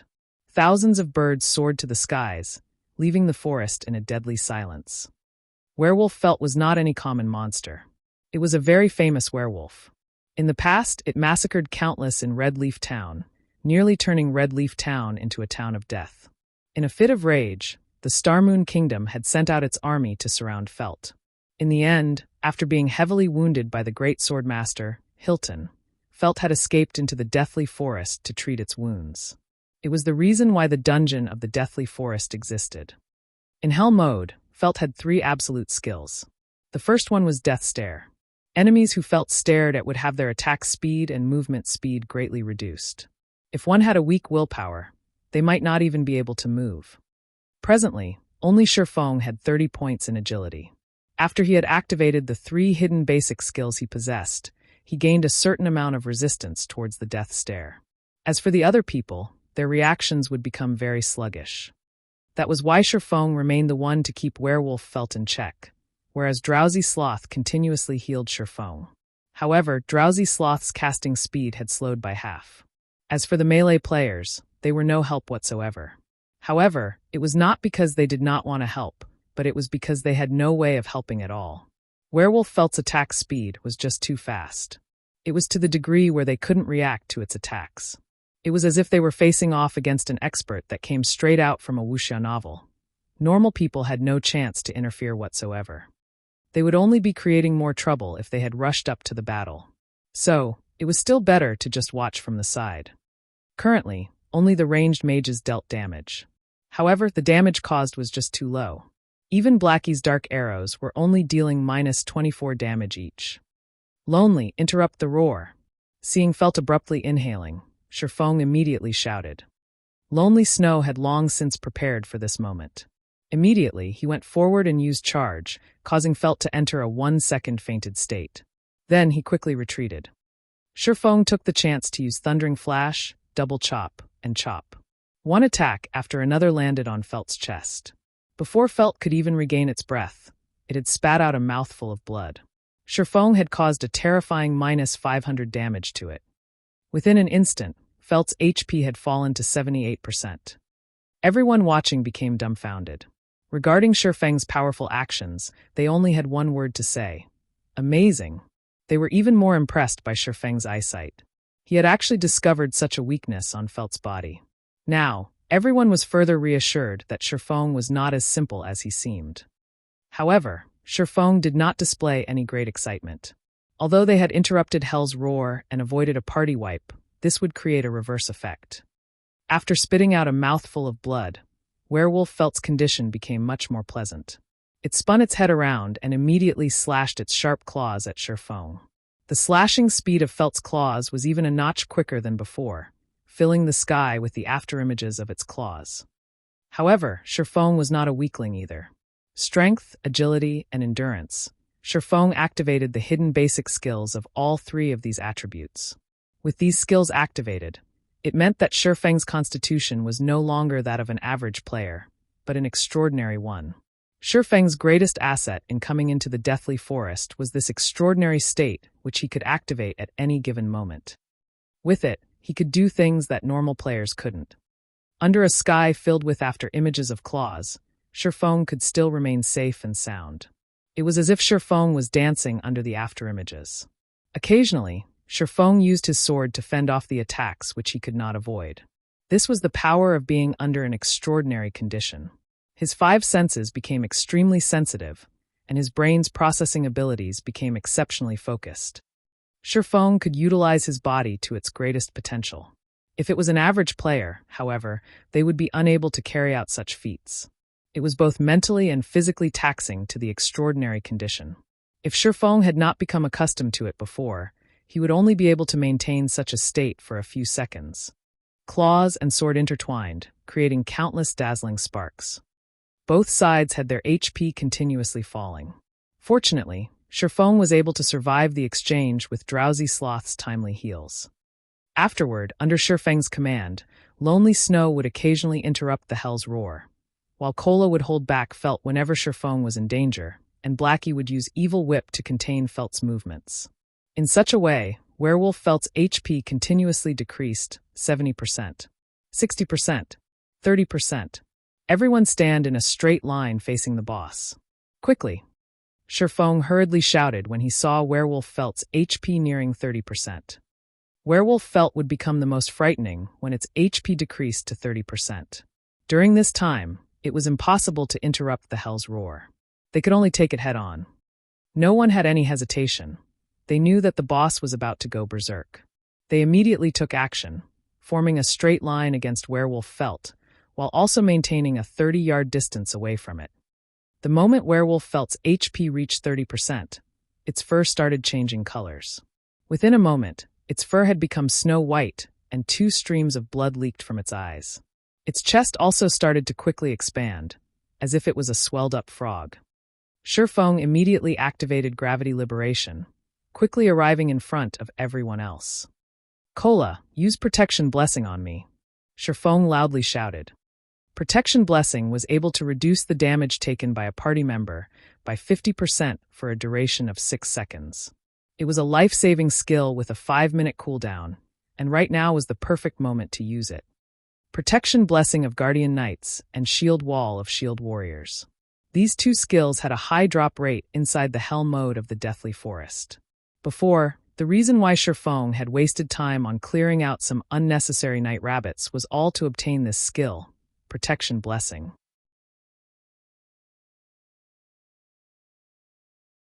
Chapter 30, Crimson Blade. Cola had long since been ready for this moment. The instant Feng let out the command, his mouth began chanting divine texts. Streaks of golden divine texts rushed at Feng. Protection Blessing. Suddenly, Feng was surrounded by countless golden divine texts, giving off a dazzling golden glow. At the same time, Drowsy Sloth at the rear of the line continuously cast Recover and Life Prayer, pulling Feng's HP back up to full and returning him to his best condition. Prepare for a battering attack. Absolutely do not leave from my back. Seeing Werewolf Felt's line of sight shifting towards them, Feng held the abyssal blade across his chest as he commanded. Hearing Feng's words, everyone started to tense up. Their hearts were not courageous, to begin with. Now their hearts started to madly beat. They were being covered in a cold sweat even before Werewolf Felt used its skill. Suddenly, Werewolf Felt moved. Its expanded chest started moving upwards, moving past its throat and to its mouth. Ho! Within an instant, everyone aside from Feng felt their hearts stop beating. It was as if the world had turned gray and silent. The soaring birds in the sky had also turned motionless. Everyone could clearly see the multitude of gray-colored waves being emitted from Werewolf Felt's body. Streak after streak, it continuously expanded. The dark gray ripples quickly arrived in front of everyone. However, they could not move even a muscle. It was not because they did not wish to move, but because their bodies could not keep up with the speed of their thoughts. Everyone could feel that time was moving by at an exceptionally slow pace. However, everyone understood that although the movement of time appeared slow, in reality, it was moving at the pinnacle of speed. Just like absolute experts crossing swords, the moment the exchange happened, time would move exceptionally slowly. At this moment, only Feng slightly moved. Phantom kill. The instant the dark gray ripples arrived in front of Feng, his doppelganger had blocked in front of him. At the same time, the doppelganger used parry. Subsequently, the gray ripples made contact with the doppelganger. However, they were blocked by the doppelganger's parry, whereas the doppelganger himself retreated a step back. He only stabilized his body after colliding with Feng. Just after the doppelganger stabilized himself, another wave of ripples came smashing. The ripples passed through the doppelganger's body this time, causing his HP to instantly decrease by 300 points. Behind him, Feng had also received minus 30 damage, while the others behind Feng received minus 20 damage. However, the ripples did not stop with just one wave. When the third wave of ripples passed through the doppelganger, his body had instantly disintegrated. A damage of minus 100 points also appeared above Feng's head. Subsequently, wave after wave of dark gray ripples followed. Minus 100, minus 100, minus 100, minus 100. Feng's HP fell time and time again until only 90 points remained. When the final wave of ripples was about to get rid of Feng, he used parry. Feng retreated a big step backward. However, he did not receive any damage. The people behind him were also unharmed. However, their HP after going through several waves of attacks did not exceed 50%. At this moment, Drowsy Sloth's recover had only landed on Feng's body, pulling Feng's HP back to 140.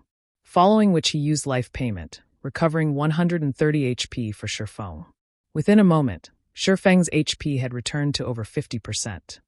This roar really is powerful. I even thought we were finished. Blackie wiped off the cold sweat from his forehead. If Feng had not blocked in front of them, they would all be goners by now. When he thought back to how Feng nearly died, Blackie's heart started beating rapidly, reaching 180 beats per minute. If Feng died, then they would die as well. There was nobody else in the party who could pin down Werewolf Felt for a long period of time. At this moment, everyone looked at Feng as if they were looking at a monster. Never would they have imagined that Feng would ingeniously use his doppelganger to block 2 of those onslaughts. He had also used parry on the final attack. The way Feng had calculated both damage and HP was absolutely brilliant. Such a technique definitely belonged to the realm of gods. Stop daydreaming, all of you. Quickly attack the boss. It's in a weakened state right now. Feng only shrugged his shoulders at his party's reaction. Such a technique could be done by many experts in a few more years. However, Feng had yet to relax. The thing he had to pay attention to the most right now was the boss. Only he knew how hard it was to deal with Werewolf Felt. Wind Blade. With gravity liberation activated, Feng instantly arrived in front of Felt. He tightly gripped the abyssal blade, continuously sending attacks towards Felt's chest. Thundering Flash. Double Chop. Chop. Damage that exceeded minus 100 appeared above Werewolf Felt's head, one after another. The other party members were also able to deal damage of over minus 20 with each attack. Very quickly, they had reduced Werewolf Felt's HP down to 15%. When they saw that Felt was about to die, everyone revealed smiles of excitement. Don't be careless. Blackie, use your evil whip. Lonely Snow, prepare to interrupt with charge. Feng commanded as he dodged Werewolf Felt's attack. Being told what to do in such a way, everyone's hearts suddenly constricted. A death stare and a hell's roar was already unimaginably terrifying. If it was any other party here, they would have long since revived back at the graveyard. Could Werewolf Felt actually have another powerful skill? How horrifying was this hell mode? Feng constantly paid attention to Werewolf Felt's HP. Just when Felt's HP fell down to 10%, its third big move finally came. Death Berserk. This move would increase Werewolf Felt's attack speed by 100%, its movement speed by 40%, and its attack power by 100% until it died. It was precisely this move that had caused countless elite parties to curse out in madness. After activating Death Berserk, Werewolf Felt's fur started turning red. In a moment, it had become blood red in color. Adding in its crimson red eyes and sharp fangs, Felt looked remarkably like a blood fiend. Its terrifying appearance had caused everyone to inadvertently retreat a step backward. They could clearly feel the air of danger given off by Felt. Feng used another double chop, stacking the bleeding effect to 5 layers. Afterward, he spun around and ran. After activating Death Berserk, there was no one under level 5 who was able to block Felt. That included Feng, even if he had a magic weapon. The only method was to kite it and slowly grinding Felt to death. The moment Feng had escaped the 10-yard distance, Felt's thick thighs suddenly doubled in size. One of its legs abruptly stomped the ground, sending it flying like an arrow, rushing towards Feng. Feng was about to arrive at the location of the large rock, but behind him, Felt's speed was just too fast. He definitely could not make it. Feng abruptly made a 90 degrees sharp turn. Hung! Without making any turns, Werewolf Felt smashed straight into the large rock blocking its path, turning it into rubble. Fragmented rocks the size of a person's head were sent flying more than 10 yards away. Seeing such horrifying strength, even a fierce man such as Kola had his heart trembling. If he were struck by those claws, then he would definitely become meat paste. At this moment, Feng had already distanced himself over 20 yards from Felt. Meanwhile, the attacks from the mages never stopped. They continuously ground away Felt's HP. Feng's plan to kite Felt was a success. Every time Werewolf Felt was about to catch up, Lonely Snow would charge at it. He then followed it up with a bone crusher, greatly reducing Felt's speed. Afterward, he pulled away from Felt once more. When Lonely Snow's skills were on cooldown, Blackie would use Evil Whip to constrict Felt once more. The skills of the two of them had a quick cooldown. With Feng's occasional abyssal bind, they had formed a perfect cycle to toy with Werewolf Felt without pause. 7%, 6%, 5%, 3%. Finally, when Felt only had 1% HP remaining, Feng abruptly turned around. Wind Blade, Thundering Flash, Chop, Double Chop. Feng's single sword slashed at Werewolf Felt's chest, taking away its final 1% HP. System: your party is the first to clear a Hell Mode dungeon. Rewards increased by 100%. Loot increased by 100%. System: cleared Hell Mode of Deathly Forest. Rewarding 8,000 EXP. At this moment, Werewolf Felt exploded, dropping out over 10 items. And amongst them, there was one that made Feng's eyes shine. Crimson Blade. It was a sword that had the color of fresh blood. It gave off a dull red glow, and there was also faint drops of red liquid dripping off the edges of the blade. The entire sword revealed a dense killing aura. Feng never imagined that the item with an abysmal drop rate would actually appear in front of him.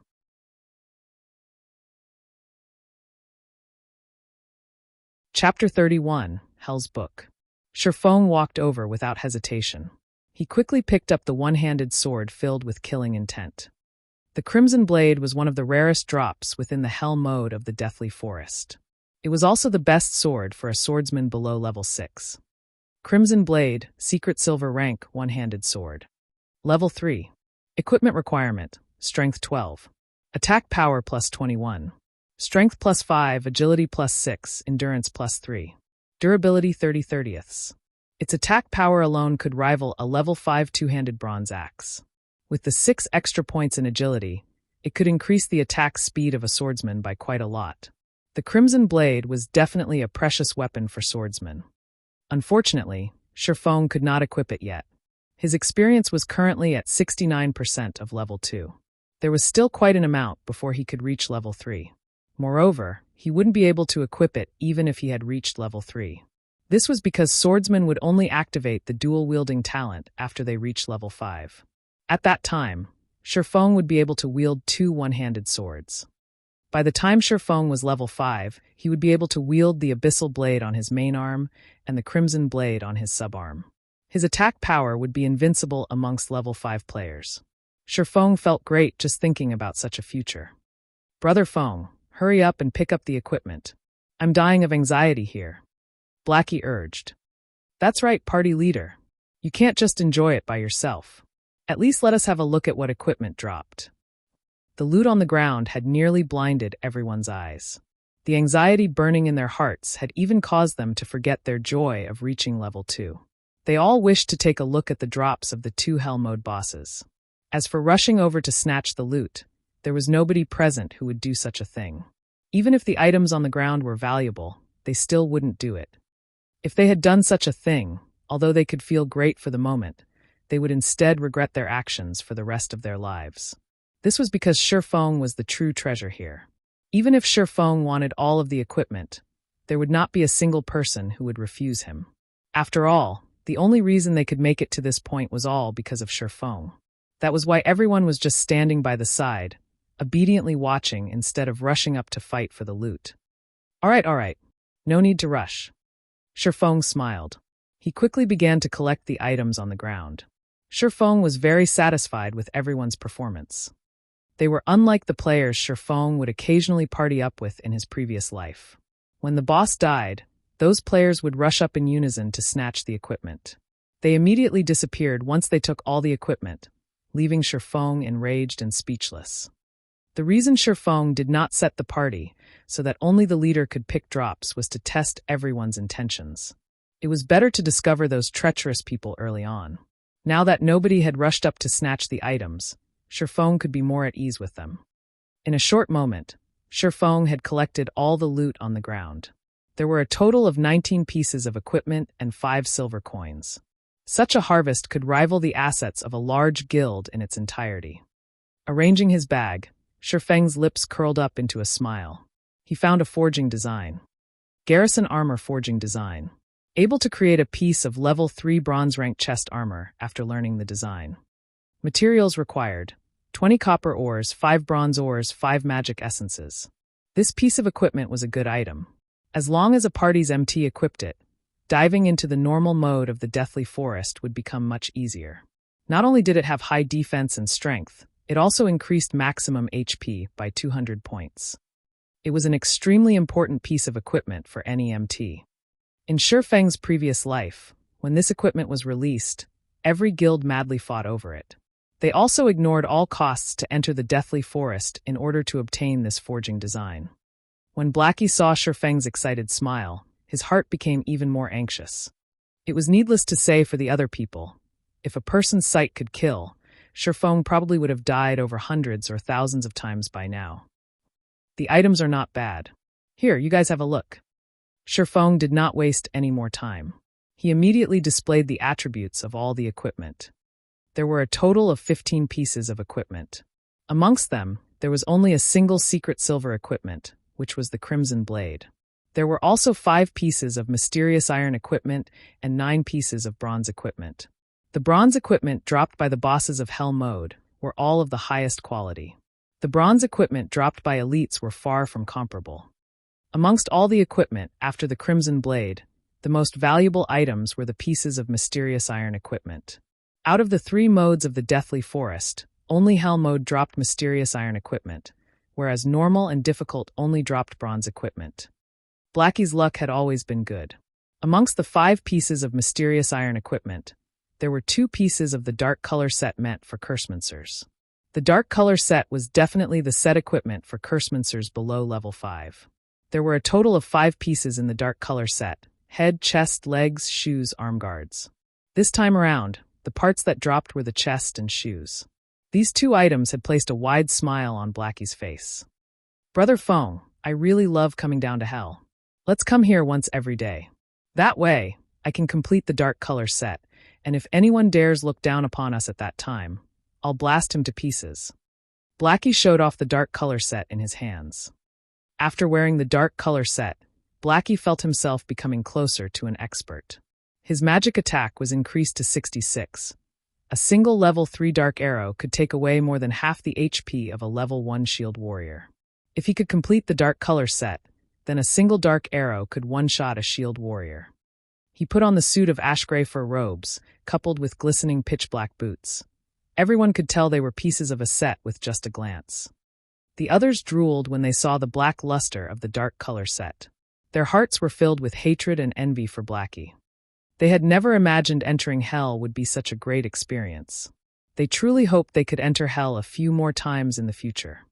The remaining 3 pieces of mysterious iron equipment were the set pieces for Guardian Knight, Shield Warrior, and Elementalist. Amongst those present, only Kola was a Guardian Knight. Thus, Feng gave the piece of equipment to Kola and stored the others. As for the remaining bronze equipment, Kola received a shield and Lonely Snow received a greatsword. Both pieces of level 2 equipment had the best attributes possible on them. Drowsy Sloth and Gluttonous Mouse also received a piece of bronze equipment each. Quite a few pieces of Feng's equipment were also replaced. Amongst the bronze equipment, there were 3 pieces that belonged to swordsmen. The 2 pieces of equipment that remained were stored away by Feng. When everyone had changed their equipment, it was as if the entire party had a makeover. Every piece of their equipment was incomparably brilliant. Just a glance was enough to tell that they didn't just have common equipment. The entire party had also risen to level 2. Blackie's experience was even at 98% of level 2, just a tad bit short of level 3. The other 4 items were a forging design, a potion recipe, a rare skill for Cursemancers, and a notebook. The rare skill for Cursemancers overjoyed Blackie. It was an AoE skill called Hell Flame. Hell Flame deals 150% flame damage to an 8 by 8 yard area. Duration of 5 seconds. Cooldown, 36 seconds. It was a godly skill for grinding monsters during the early periods of the game. What is this thing for? Feng looked at the old notebook in his hand. He could not recall the hell mode of the Deathly Forest dropping such an item. Taking a look inside, Feng discovered words which he could not understand. However, Feng knew these words belonged to the ancient language of the elves. Within God's domain, any items which had a relationship with the elven language were definitely not common items. Just like the Ring of Gravity, there was a string of elvish words carved onto it. They had allowed the ring to possess unimaginable powers. It seems I have to make a trip to the library. Feng felt this notebook was not as simple as it seemed. In his previous life, he entered the hell mode of the Deathly Forest tens of times. However, he had never seen such an item drop before. There was no such news from the other teams in the guild as well. The likelihood of the notebook dropping only on the first kill was high. If Feng wanted to make heads with the situation, he had to translate its contents at the library. Brother Feng, what are we going to do afterward? Grinding mobs? Blackie was eager to try out the new skill he learned. That's fine as well. We'll grind and do quests in Dark Moon Valley. The monsters there drop quite a lot of ore, Feng said after some thought. With the forging design in hand, all that was left was to obtain the materials. However, Feng needed a lot of materials. Now that Blackie had Hell Flame, it should be a lot quicker to kill kobolds and gnomes. Furthermore, Feng knew of a few good locations where it would be suitable to use Hell Flame. Feng turned to look at the others, saying, "Will you guys follow us or do quests on your own?" Big Brother Feng, how could you leave me out of grinding mobs? I've already planned to follow Big Brother Feng in the future. Kola smiled like a fool as he gently caressed his new shield. Big Brother Feng, can we join as well? Drowsy Sloth and Gluttonous Mouse were both high schoolers. Currently, they had their heads lowered in embarrassment. However, they did not wish to give up such a chance. Feng was a great expert. They would reap endless benefits if they could learn a thing or two by staying by his side. Feng said, smiling, "Of course you are all welcome to join." Suddenly, the two of them revealed excited expressions, both their hands clenched up in excitement. Since nobody is opposed to it, then we will go grind in Dark Moon Valley. After finishing his piece, Feng called out the system panel. He selected the dungeon's party teleportation, parting with the Deathly Forest.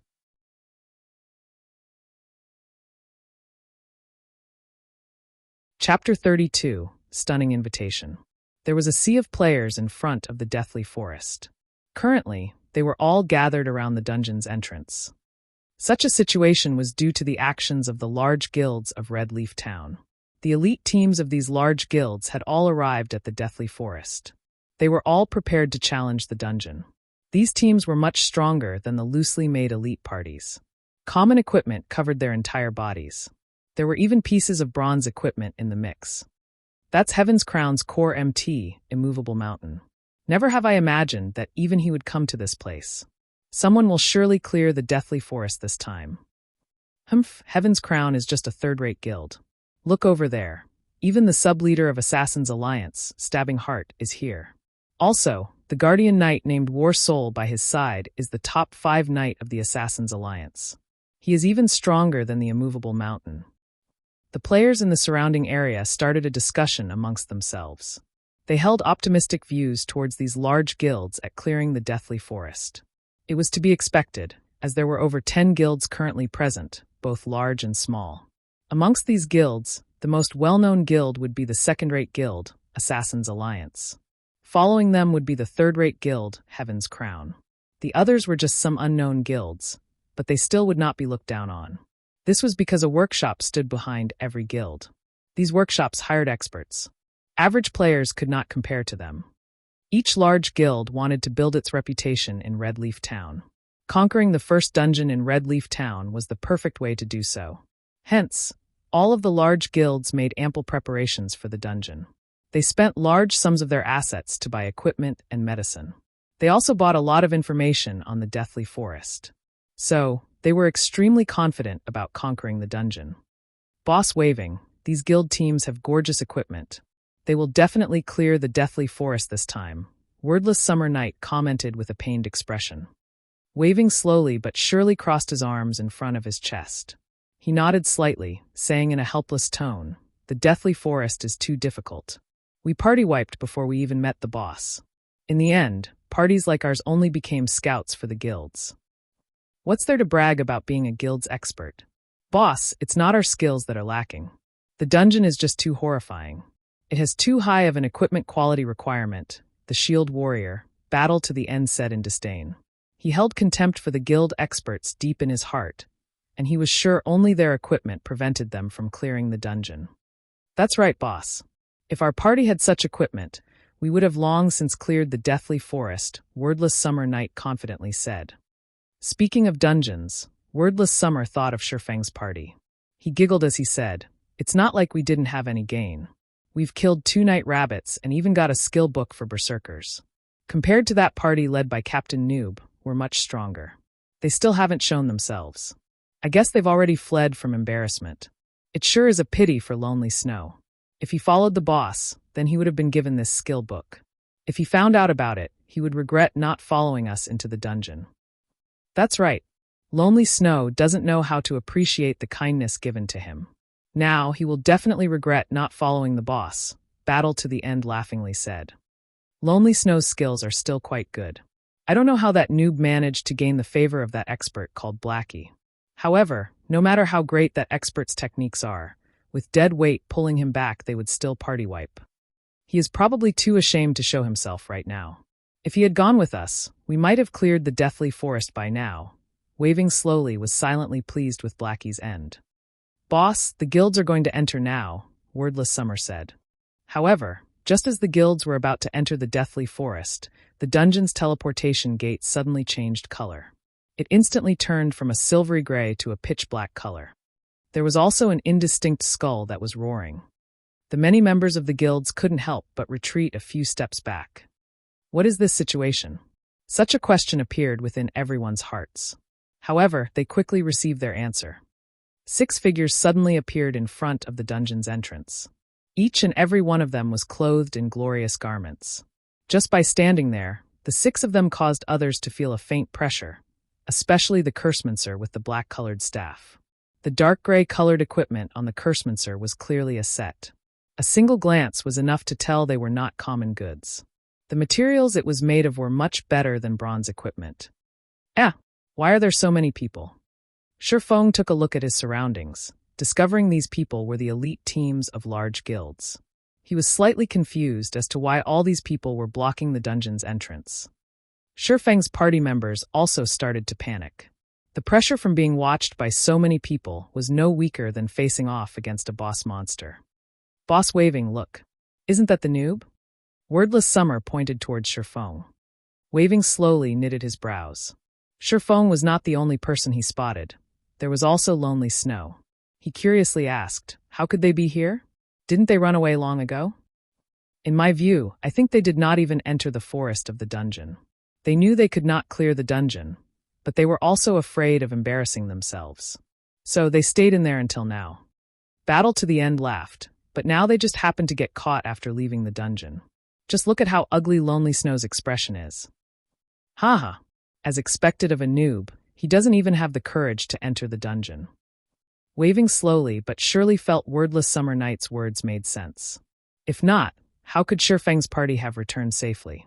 Waving slowly, and the other party members experienced the horrendousness of the Deathly Forest. After entering the forest of the dungeon, there were only 2 possible results.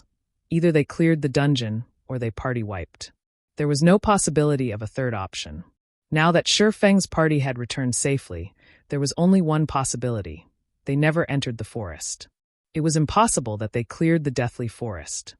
During the time Waving slowly and company started laughing at Feng's party, the players surrounding Feng had already laughed themselves into madness. Such a scene confused Waving slowly and party. Why were these people laughing at Feng's party? Were they actually famous? What Waving Slowly's party did not know was that Feng's party had already become famous throughout the entire Deathly Forest. Feng's party mainly consisted of level 1 noobs, yet they entered the hell mode of the dungeon. There was no action more foolish than this. It would be hard for others not to notice such an action. As they say, bad news has wings. Haha, that exotic player is back. I actually admired him for entering the hell mode of the Deathly Forest, but he was just a coward. I can't take it anymore. My stomach hurts too much from laughing. The players surrounding Feng's party understood their actions. They had foolishly entered the hell mode of the dungeon, so they could not enter deep into the dungeon. Instead, they stayed around the dungeon's entrance and looked for a time to leave the dungeon in secret. Unfortunately, even God would not help them. They coincidentally left just to be seen by the many guilds. Brother Feng, what's wrong with these people? Blackie looked at the laughing players laying on the ground. Scratching his head, he asked with an odd tone, did their brains go bad? Why are they holding their stomachs and laughing on the ground? Who knows? Maybe their brains had a cramp. It seems we shouldn't play God's domain too long, especially for the first time. Feng did not think their appearance had any relation to the actions of these people. We better leave. This is just giving me the creeps. The other members of the party nodded in agreement. The players in the Deathly Forest were truly strange. Big brother, please hold on for a moment. Just as Feng's party was about to leave the dungeon's entrance, a ringing voice entered everyone's ears. Taking a look at the voice's origin, a beautiful and pure maiden dressed in a pure white mage's robe was seen walking towards Feng's party. Feng recognized this person. She was Starmoon Kingdom's top 100 cleric, Xiao Yuer. Xiao Yuer walked to Feng with an embarrassed look, a blush appearing on her tender white cheeks. She whispered, nice to meet you. I am Xiao Yuer of Ouroboros. We met before entering the dungeon.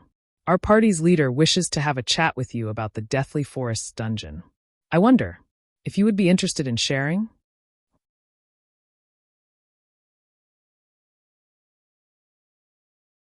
Chapter 33. Changing from Arrogance to Humility, 1. Xiao Yuer's appearance shocked everyone present. Every player present knew who Xiao Yuer was.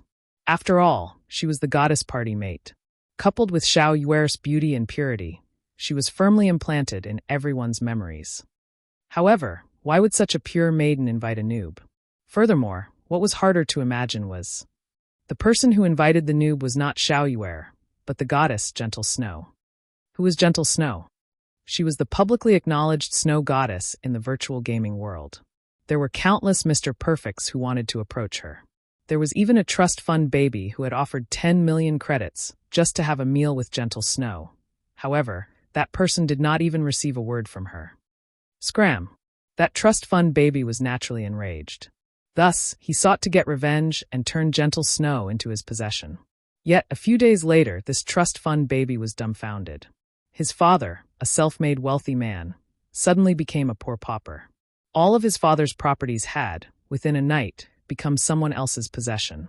When the trust fund baby's father found the cause, he nearly beat his son to death. From then onwards, everyone finally knew the dreadfulness of Gentle Snow. However, Gentle Snow's fans had further increased in number after this incident. Gentle Snow was like a true goddess from the legends, divine and inviolable. Such a goddess had actively invited such a noob. How could it not shock people? Currently, everyone was no longer in the mood for laughter. There was only envy and displeasure. What virtue and ability did a noob have to be invited to chat with the goddess? Damn, this noob must have some dogshit luck. Why him? I'm so handsome, yet the goddess won't even speak a word to me. I, Jade Windtree, am an expert in God's domain, but why won't the goddess come have a chat with me? Could it be that I am too handsome? Or does the goddess prefer a wilder type? The goddess must want to understand the situation inside the Hell Mode dungeon. That's why she looked for him. I never imagined even noobs would have such benefits. If I had known earlier, I would have also entered Hell Mode once. Everyone started their own discussions. They glared at Feng, having thoughts of disdain and envy towards him. They could not help but want to kill him right that instant. Boss waving slowly, I didn't hear wrong, right? That noob actually received an invite from the goddess. I must have heard wrong. Wordless Summer Night pinched his thick cheeks, saying with a foolish expression. It should be right. However, the goddess must have something she wishes to ask. He was only lucky. That's all. The prideful waving slowly deemed Feng being able to chat with the goddess was all just due to his luck. Battle to the End nodded his head to the side, agreeing to waving slowly but surely's opinion. Gentle Snow was an existence they had looked up to. They were people of completely different worlds. Not to mention having a chat with her, they had already felt incredibly lucky just by being in the deathly forest with Gentle Snow. Just when everyone thought Feng would smugly agree to the invitation, Feng had instead given a contradictory answer. Not interested. I'm in a rush for time. Feng turned around and left immediately after responding. He did not care about Xiao Yuer in front of him at all, and he cared even less about Gentle Snow's invitation. Now that the forging design was in his hands, he only lacked or. The quicker the garrison armor made its appearance, the greater Feng's income would be. If he missed out on this great chance, he would lose a large sum of coins. Blackie had been extremely excited when he thought he would be able to get close to the goddess. Feng's answer, however, nearly drove him to madness. There must be a mispositioned nerve inside Feng's brain to reject the invitation. It was not just Blackie who was dumbfounded. Even Xiao Yuer was shocked motionless. It was the first time she met a man who actually rejected Sister Snow's invitation. Many men begged for such an invitation, yet all of them remained empty-handed. Could this man be a fool? Let's go. What are you daydreaming about? He turned and asked his motionless party members when Feng discovered nobody following him. Brother Feng, that's an invitation from the Snow Goddess. Won't you think about it some more? Blackie requested. His mind was bordering insanity right now. At the same time, his heart continually prayed for Feng to agree quickly. Such a great chance would be impossible to come by in the future. I've already said I don't have the time, Feng responded with a smile. Feng became speechless when he looked at Blackie's prayerful eyes. No matter what, Blackie's reverence for the Snow Goddess would not change one little bit. Currently, Gentle Snow and Xiao Yuer walked over. Clad in a silvery white plate armor, Gentle Snow was undoubtedly the focus of the entire deathly forest. Everyone's eyes were glued to her perfectly curved body, their mouths drooling. Nobody had imagined Gentle Snow would personally make an appearance. Everyone's envy and hatred for Feng grew even more. You can be at ease. I will not waste too much of your time. This piece of bronze equipment can be your compensation. Gentle Snow carefully watched Feng. She discovered Feng was indeed different from other people. Although Feng had a typical appearance, his body gave off a calm and steady feeling. There was also a faint murderous aura radiating from his body. Such temperament could only be honed after experiencing countless life-or-death battles. Snow. Xiao Yuer was shocked. She never thought Gentle Snow would think so highly of Feng. Her beautiful eyes unwillingly turned towards Feng. Her brows slightly creased, and she said in a contemptible tone, I don't think this fellow is worth a piece of bronze equipment. A piece of gray equipment at best.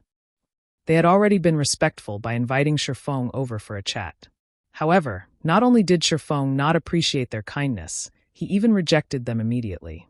If someone else received such an invite, they would have long since come running over to fawn over them. It was the first time Xiao Yuer met such an unattractive man who took such an action. She firmly believed Feng had some scheme in his mind, and there was nothing good about him. No need for the bronze equipment. I have those things myself, Feng waved his hand, saying in an uncaring tone. He never tried to flatter the witch to begin with, but he never imagined she would speak of him in such a way. However, he was not a poor ghost. He did not need any charity. Xiao Yuer's beautiful eyes measured up Feng. She couldn't help but let loose a faint laughter, playfully saying, such an unyielding spirit. You clearly want it, yet you're refusing to admit it. Snow, this fellow is really insincere. Yueru, Gentle Snow impatiently sent Xiao Yueru a glance, hinting her not to overdo it. To begin with, they were the ones who took the initiative to send the invite. It would not be proper to look down on others now. Xiao Yueru pouted. She shot a glance toward Feng, puffing out her prideful twin peaks as she helplessly turned her head away. She did not think a poor fellow like Feng would have anything they wanted. Sorry, please receive this piece of equipment as an apology. Gentle Snow took out a level 0 bronze belt meant for a swordsman and traded it to Feng. She wanted to put an end to this matter. Feng did not reject the offer after seeing Gentle Snow's sincerity. If he rejected it, It would only show how petty of a man he was. At the same time, he would cause Gentle Snow to think he did not wish to reconcile. He couldn't just keep on refusing the kindness of others. Besides, he was indeed missing a bronze belt. Hee, and here I thought you had some great ability. In the end, you still need it, Zhao Yueru said in disdain. She inwardly felt unfortunate to lose a piece of bronze equipment. They obtained this piece of equipment after killing a rare elite with much difficulty. It was an absolute waste now that their efforts were benefiting Feng. Feng slightly wrinkled his brows. Not even a man would be able to stand being mocked and ridiculed in such a way, not to mention a reincarnated person like Feng. Since Miss Snow gave me a piece of bronze equipment, it is only proper for me to reciprocate in kind. Let this item be the return gift.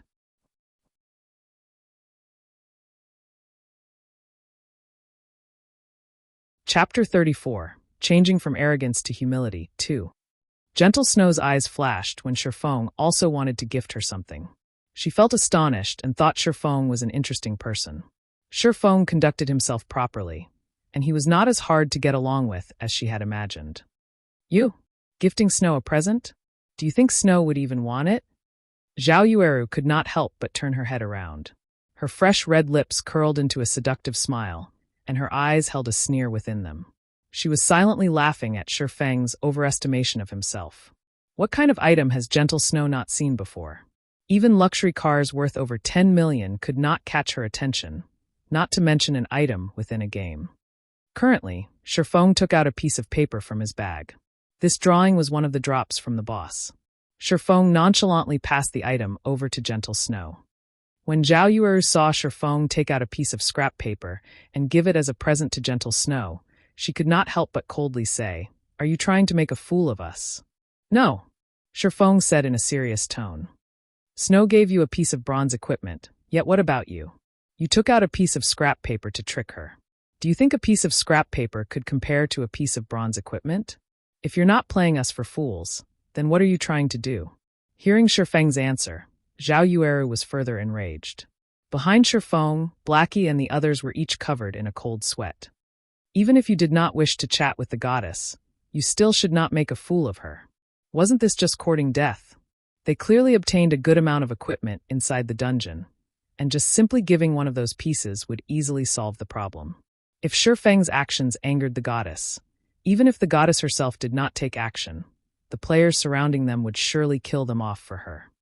Seeing a mishap about to occur, Blackie thought of giving away the bronze staff he held. However, Gentle Snow gladly received the scrap paper Feng gave her. Suddenly, Blackie and everyone else's mouths formed a zero H shape. The goddess accepted it? What kind of situation was this? "Thank you for your present. I like it very much. Now, can we go somewhere with fewer people to have our chat?" Gentle Snow smiled in appreciation. Feng also smiled and nodded in agreement. Looking at Gentle Snow's faint smile was like watching a dazzling sun that warmed a person's heart. It would be hard to forget such a smile, even after a lifetime. "Snow, you're going to forgive his rude actions just like that?" Zhao Yueru asked in a puzzled tone. "It's all right, Yueru.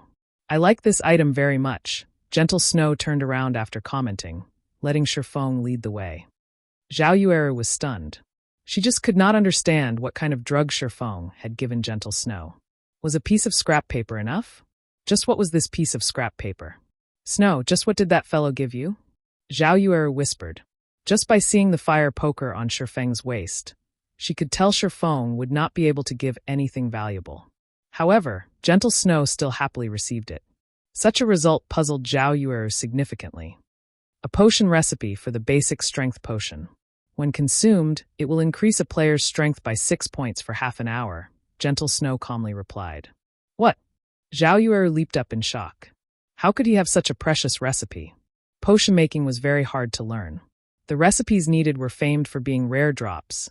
Even the current Ouroboros only had a few normal recipes, not to mention rare recipes. A recipe that was capable of increasing the strength of a player by 6 points was unheard of until now.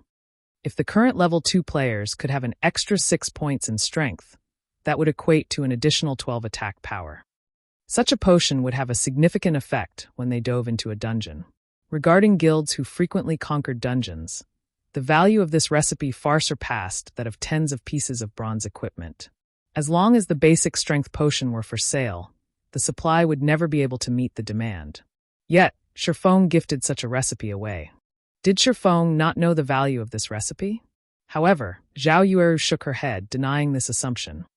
Before, she had seen the confident expression on Feng's face. He knew the immense value it had towards their guild. Currently, Zhao Yueru turned her head once more towards Feng. A tinge of red appeared on her cheeks when she thought back to what she said before. She felt humiliated. She actually called a rare recipe a scrap paper. When she thought of Feng's smile, he was definitely laughing at her lack of knowledge. He was such a hateful bastard. Now you finally know. I've already said he wasn't simple. Gentle Snow smiled at Zhao Yueru. Even after Gentle Snow and Feng left the scene, the surrounding players had yet to recover themselves. What kind of situation was this? A noob actually received the attention of the goddess. Was this person really a noob? Boss waving slowly, that noob left with the goddess. Wordless Summer Night was very upset. After watching the goddess being very courteous with Feng, even an idiot could tell Feng was not that simple. Don't mind it. I've heard from others that the noob entered the hell mode of the Deathly Forest. The snow goddess must have intentionally invited him to learn about the difficulty of hell mode. Waving slowly did not believe that he would misjudge a person. Feng was definitely a noob. He must have just been incredibly fortunate. Before, he managed to gain the favor of an expert. Now, he also somehow managed to obtain the favor of the goddess. In a rock pit over 200 yards south of the Deathly Forest, Gentle Snow and Feng sat facing each other. Surrounding them was a beautiful scenery and gurgling streams. As for the others, they stood to the sides. None of them tried to eavesdrop on the conversation between Feng and Gentle Snow. They comfortably sat down and started chatting amongst themselves. I wonder what business Miss Snow has for me. The Deathly Forest. Gentle Snow openly said, I want the strategy for the Deathly Forest. State your price. Hee, I'm afraid Miss Snow is overthinking things. How could I have the strategy to the Deathly Forest? I've only entered the dungeon once. Feng would not admit to possessing the strategy. It would bring about the suspicion of others. After all, God's Domain was a game constructed by the main God system. Even beta testers would not know a detailed strategy for the dungeon. It was still possible to trick amateurs such as Blackie, but it was impossible to trick Gentle Snow. Troubles would arise if Feng were to generously share his strategy. Gentle Snow smiled sweetly. Her eyes swept once across Feng's party members before calmly saying, If I'm not mistaken, the equipment your party members are wearing all came from the hell mode of the Deathly Forest. Although your party has 1 or 2 players with proper techniques, everyone knows you had invited 3 level 1 noobs as temporary members. Such a party was able to enter hell mode, and even came out with quite a lot of equipment. Do you think I would believe you if you said you did not have any information? Let's not twist our words around. I know you're a beta tester, and not just any beta tester. You must have done detailed research on the Deathly Forest. Otherwise, you wouldn't be able to clear the dungeon at all. This basic strength potion recipe is the best evidence as to why I would say you've cleared it. You can rest assured, however, that I will not reveal your secret. Gentle Snow fixated her gaze on Feng, as if she saw through Feng's entire being. All right, what you say is correct. Feng shrugged his shoulders, silently letting loose a breath. He never thought Gentle Snow would fill up the questionable gaps. It would not be any better for Feng if Gentle Snow thought in such a way. State your price then. Gentle Snow was all smiles with Feng.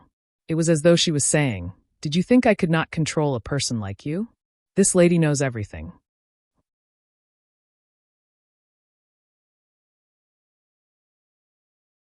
Chapter 35. Changing from Arrogance to Humility, 3. Seeing Gentle Snow smile with confidence, Feng was already snickering in silence. Sheep's wool comes from a sheep. If you wished to earn money, it was natural to obtain it from a wealthy person. A first-rate guild like Ouroboros was unquestionably an appropriate target. According to Feng's knowledge, the guild Ouroboros had already conquered over 10 virtual reality games. However, the appearance of God's Domain had shaken the virtual gaming world. It was dubbed as mankind's second world. It caused the collapse of many other virtual reality games. Afterward, countless companies started madly investing in God's Domain, nurturing their guild, growing their influence, and building their place in the virtual financial world. Naturally, Ouroboros also invested in God's Domain. They, too, wanted to share a bite of the countless assets. Also, Ouroboros was not just wealthy, it also had a great background. The number of experts working under Ouroboros exceeded over 1,000. These 1,000 men were famed as the god-slaying army in God's domain. The existence of these 1,000 experts allowed Ouroboros to establish a large virtual empire. They unified over 80 cities in God's domain that each had a population of over 1 million players. Ouroboros was a true tyrant in God's domain.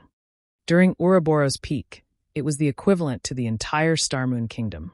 As for Shadow, it had only established 10 cities that did not have populations exceeding 1 million players.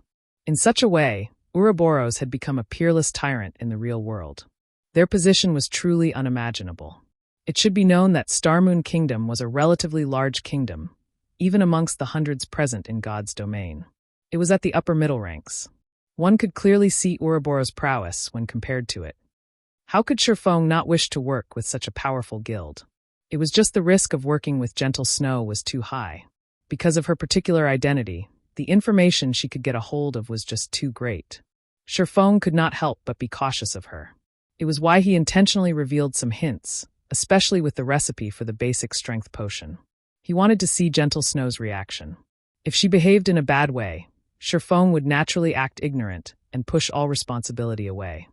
However, the present situation was undoubtedly the one Feng looked forward to the most.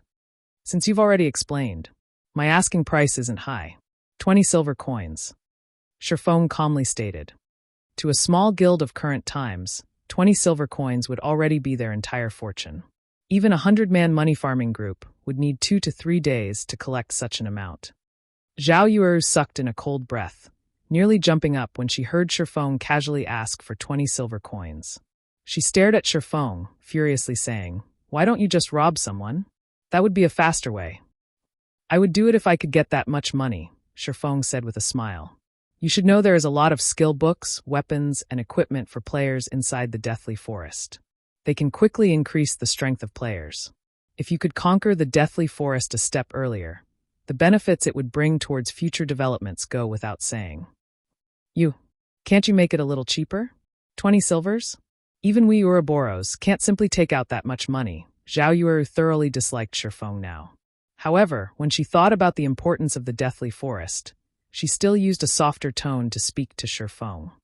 "Sorry, but no negotiations.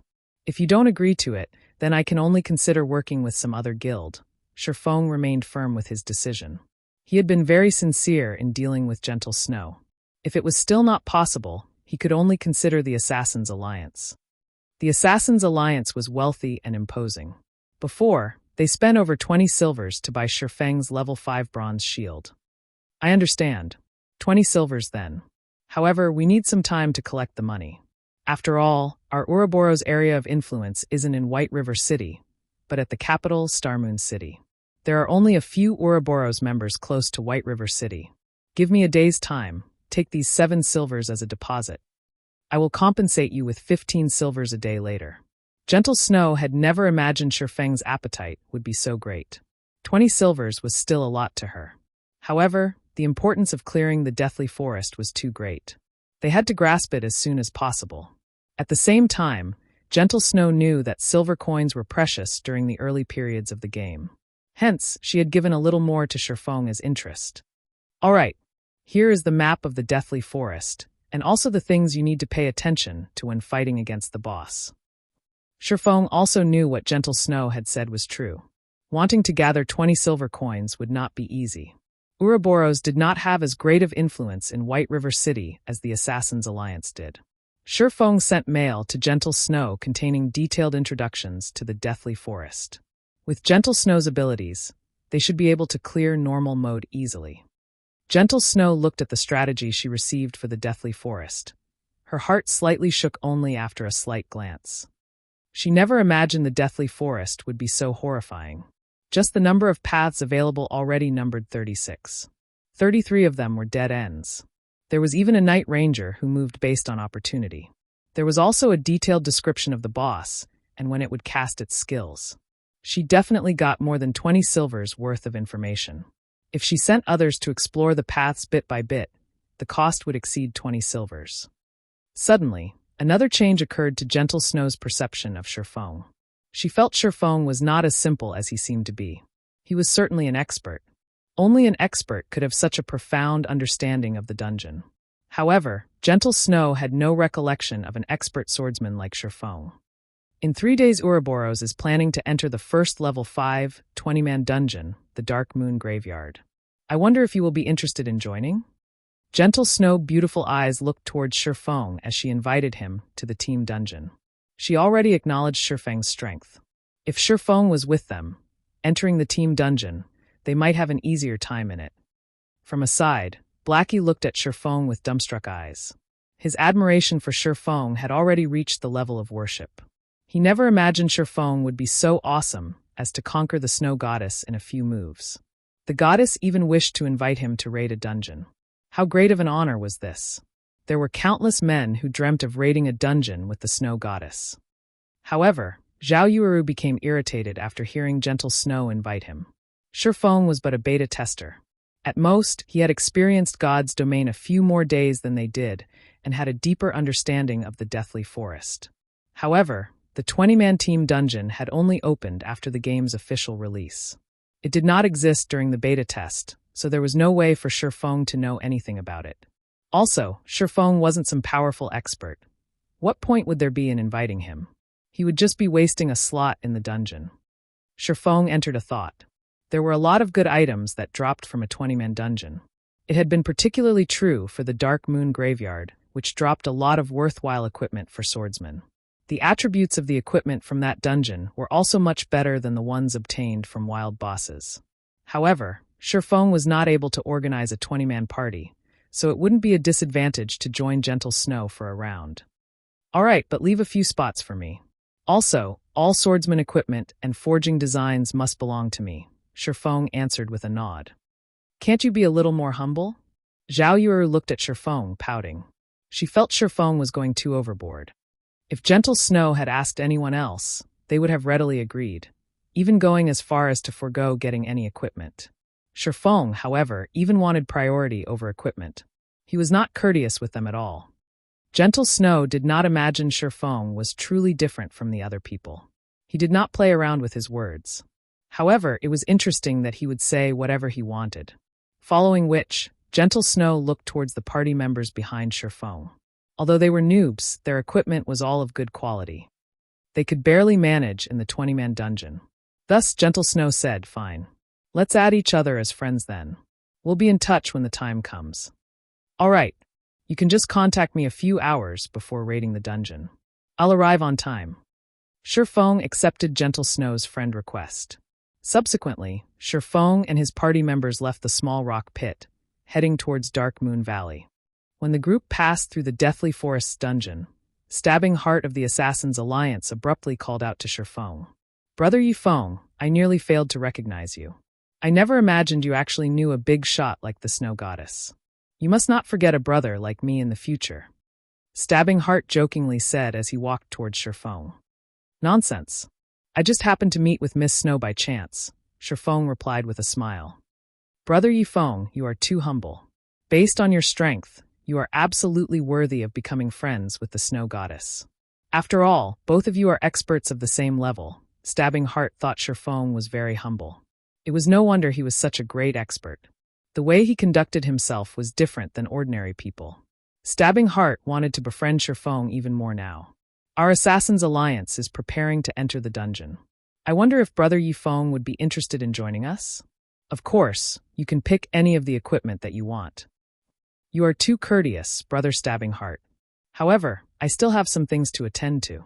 I will definitely join if there is another chance in the future." Feng politely rejected the offer.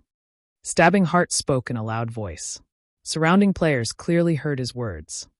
At first, everyone thought of Feng as just a noob.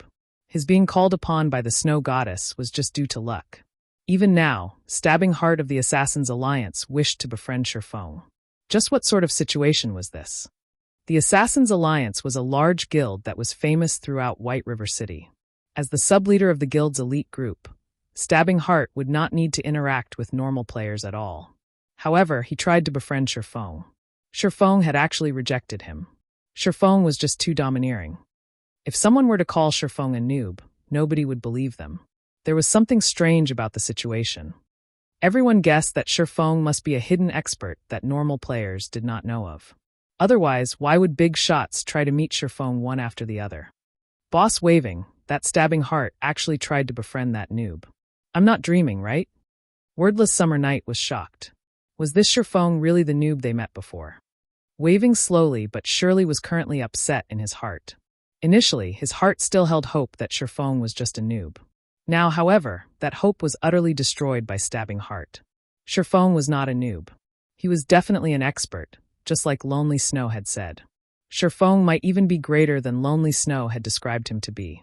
If Lonely Snow followed Feng, then his future would certainly be filled with boundless prospects. On the other hand, they had chased Feng away. They had missed a great chance for them to befriend an expert. Boss, why don't we go over and apologize? An expert is a magnanimous person. Who knows, he might even forgive us. At that time, we too could gain the favor of an expert, Battle to the End suggested. Wordless Summer Night nodded his head in complete agreement. Just as Feng's party was about to leave the deathly forest, Waving slowly but surely and the others came running over. Big Brother Expert, we've had some misunderstandings before, so we're here to apologize to you. We hope you can forgive our ignorance. Here's a silver coin to show our sincerity. We hope Big Brother Expert can take us under your wing. Waving slowly was all smiles as he apologized. The arrogance he had before was completely gone now. Wordless Summer Night and Battle to the End were also sincerely apologizing without stop.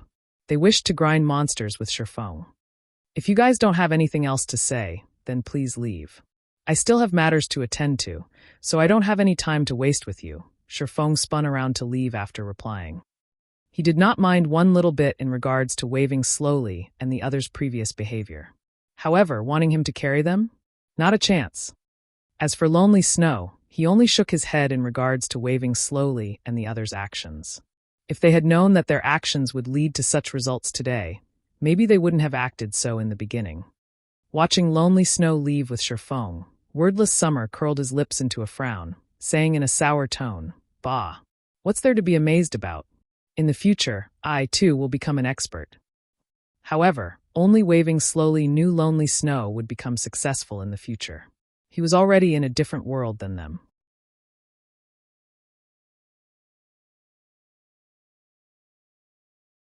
Chapter 36, Hazard Gnome. After leaving the deathly forest, Feng's party rushed towards Dark Moon Valley without rest. At the current stage of the game, many players had already risen to level 2. Aside from raiding the dungeon at the deathly forest, they would stay in Brook Hills to kill level 2 cheetah cubs. Only a few experts would go to the level 4 area, Dark Moon Valley, to level up. However, along with the increase in player levels, it wouldn't be long before Dark Moon Valley would become occupied. After spending over half an hour returning to Dark Moon Valley, the scene they met with was the same as what Feng expected. A few elite parties who were uninterested in the dungeon were currently killing level 4 kobolds that were wandering around the outer parts of the valley. These elite parties were quite skilled. They lured 2 or 3 monsters each time, with the shield warrior tanking in front and preventing the kobolds from closing in on their mage and healer. The healer was continuously healing from behind, barely maintaining the shield warrior's HP. Although it was taxing to grind in such a way, the gains from the fight were equally good. The 3 kobolds had dropped 2 coppers and some stone materials. In God's domain, only monsters level 3 and above would drop skill books and bronze equipment. Although the chance was only 10,000 to 1, it was still enough to cause players to go on wild goose chases. Currently, bronze equipment was very valuable. Even more so were skill books. With these enticements here, there would be many experts who would come forth, even if there was some danger involved. After taking a few glances, Feng turned and left towards the inner parts of the Dark Moon Valley. The other party members who were new to the Dark Moon Valley were very nervous. It was especially true when they saw the level 4 monsters scattered throughout the entire area. Their breaths became slightly hurried. However, Blackie was extremely calm when he saw these level 4 kobolds. After all, he had previously killed hundreds of them. He did not seem panicked, unlike the other party members. He simply followed Feng, entering the deeper regions of the valley. As for the elite parties, They could not help but be shocked when they saw Feng's party enter deep into the valley. They had never imagined the newcomer party would have such courage. There were very few players currently present in Dark Moon Valley. It had yet to be completely developed, so there were a lot of kobolds in the middle of the valley. The deeper one headed towards the center, the greater the number of kobolds. There would even be groups that consisted of 10 or more kobolds. Grinding monsters there was just too dangerous. The lowest number of kobolds they had to face was at least 4 or 5. It was not worth risking an unwarranted death. Unfortunately, these people did not know Feng was more insane than they previously thought. Feng did not just enter the deeper regions of the valley. Instead, he went towards the core of the Dark Moon Valley. There was a good location to grind monsters there. Not only was there a large number of monsters, but their respawn rate was quick as well. Most importantly, the drop rate therefore was high. Regarding understanding, Feng was like the local god of the area when it came to the Dark Moon Valley. Be it the location of the monsters, the number of monsters available, or their respawn time. Feng had spent countless hours researching in his previous life. His goal at that time was to increase the grinding speed of his party, all to improve his position within Shadow. Life was truly fascinating. Feng's sacrifice towards Shadow in his previous life had currently turned around to help himself instead. It could increase his own party's level more quickly, while at the same time guaranteeing him a steady supply of ore. Moving along the path of broken rocks, groups of 4 or 5 level 4 kobolds would occasionally appear. However, it was just a small matter with the equipment of Feng's party. Looking at the party's guardian knight, Kola, be it with HP or defense, he could easily tank 4 kobolds at the same time. The healer, Drowsy Sloth, could maintain Kola's HP above 80% without wasting much effort. If Kola had let a monster past, then Lonely Snow would go up and push it back. As for the others, they would fervently deal damage. A simple sword strike from Feng could already deal over 100 damage, whereas Blackie's dark arrows could each deal 88 damage. The fight could not get any easier than this. Within moments, the 5 kobolds were all dealt with. Compared to the elite party outside, Feng's party was stronger by several folds. Feng simply picked up the stone materials and ore that dropped, then continuing deeper into the Dark Moon Valley. After spending over an hour moving forward, Feng's party had finally arrived in front of a mountain. The massive mountain was hundreds of meters in height. Kobolds no longer filled the area surrounding the mountain. Wandering gnomes had replaced them. These wandering gnomes each held a small shovel in their hands, using it to dig into the rock wall of the mountain. There were also quite a few gnome overseers that inspected the surrounding areas with a whip in hand. Brother Feng, the monsters here are just too numerous. Are we really going to grind here? Blackie's heart shook slightly when he took a look around. He discovered hundreds of wandering gnomes around the vast mountain. There was even a few level 5 gnome overseers. Compared to the groups of over 10 kobolds outside, this place was a literal battlefield. Kola also gulped down a mouthful of saliva, worriedly saying, "Party leader, I'm not trying to boast, but tanking 6 or 7 of them is my limit. I really can't manage this many monsters." It wasn't just Blackie or Kola. The others as well were apprehensive. Wandering gnomes occupied the entire mountain, and these gnomes were very close to each other. As long as they made a mistake while luring, then they would have to face off against hundreds of level 4 monsters. Such a large number of monsters was much scarier than the Lord rank felt. I know you guys can't fend all of them off. However, whoever said about letting any of you tank hundreds of gnomes? Feng rolled his eyes at his party members.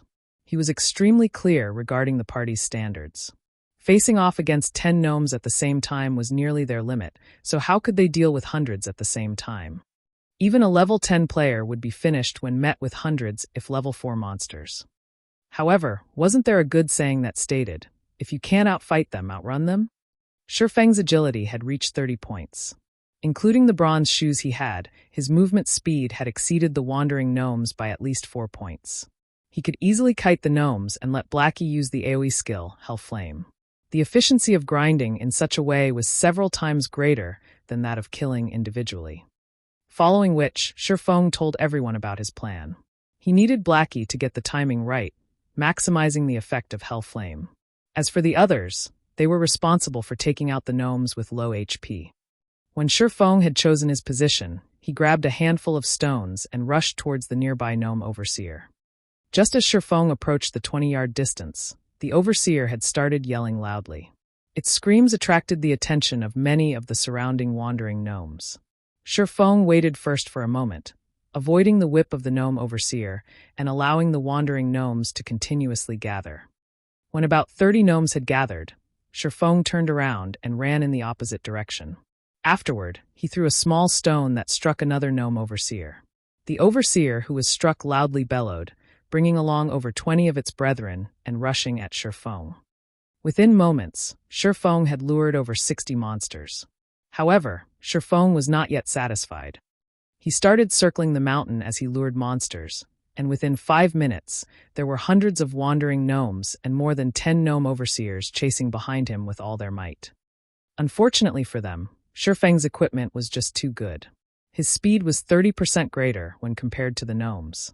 Including Feng's extraordinary techniques and control over his body, he was able to toy with the gnomes whichever way he wanted. "Blackie, get ready to cast," Feng reminded.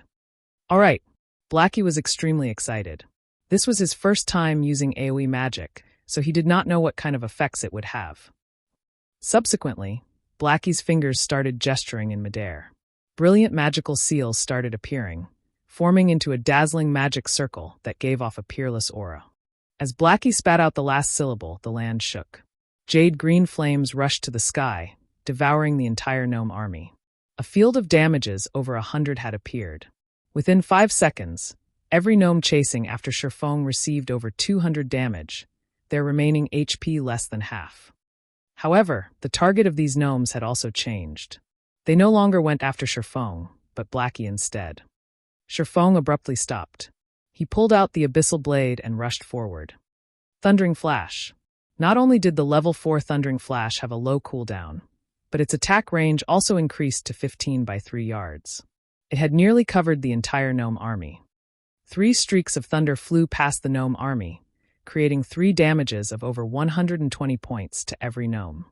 The attack had completely devoured the remaining HP of the gnomes.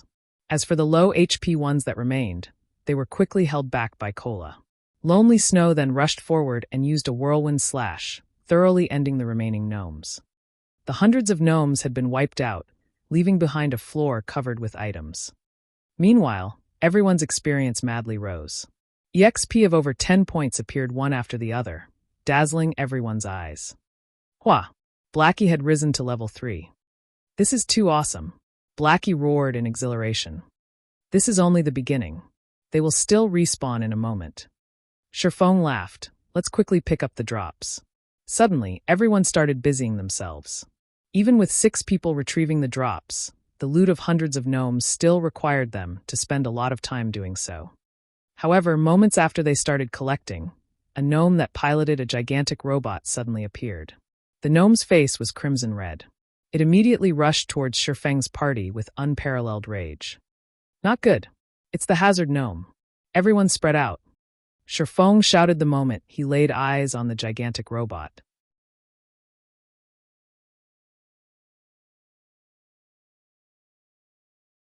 Chapter 37, Rocket Boots. The moment everyone saw the giant robot piloted by a midget gnome, they instinctively knew he was something very dangerous. After hearing Feng's reminder, they ignored the loot on the ground and immediately ran towards the forest without a shred of hesitation. Naturally, Feng would not stay behind either. The hazard gnome was a very dangerous monster. It was especially true when he first made his appearance. He was even stronger than Werewolf felt with its Death Berserk activated. Hazard Gnome, Special Elite. Level 5. HP 1600/1600. There was a very small chance for the Hazard Gnome to appear after clearing out the wandering gnomes and gnome overseers. However, his appearance also signified the start of a player's nightmare. There was a saying in God's domain that warns people not to look down on gnomes just because they were midgets. If they were enraged, they could easily extinguish your life at any given moment. In his previous life, Feng met the hazard gnome once before. At that time, he was with an elite party who was grinding for ore. After killing the gnomes, the hazard gnome appeared. They did not imagine they would meet a special elite, so they had all excitedly rushed at him. However, The situation ended up in a tragedy for the 20-man party. The Hazard Gnome's 1600 HP must not be taken lightly. His defense was an abnormality, capable of reducing 80% of the damage he received. A level 4 Berserker using an axe could only take 2 HP from the gnome. On the other hand, the Hazard Gnome's attacks were even more powerful. Everyone would get a free trip back to the city after he fired a burst of bullets. Although Feng's party had tried their best to run away, the Hazard Gnome's hatred for their evil deeds was clearly implacable. The rockets on the robot's back suddenly ignited. The steel machine that was over 3 meters tall rushed at high speed towards Feng's party. While being chased, Blackie attacked with his dark arrow as he ran. Although the arrow had struck the Hazard Gnome, it had only caused a meager -4 damage. Blackie's eyes widened when he saw the damage. He said in a dumbstruck manner, "Disgusting. If the robot wasn't protecting this gnome, I could one-shot him anytime. Don't mind it for now and focus on running. Pay attention to dodging the bullets. As long as we are 1,200 yards away from the mountain, the Hazard Gnome will return." Feng never thought, just after a lecture from him, Blackie's skill would improve to the degree of being able to hit his target while moving. However, fighting head-on with the Hazard Gnome would be very foolish. Blackie understood Feng's intentions. He turned around and started chanting Evil Whip, binding the pursuing Hazard Gnome with 5 thorns and greatly reducing the gnome's speed. With this, everyone managed to gain quite a distance from the gnome.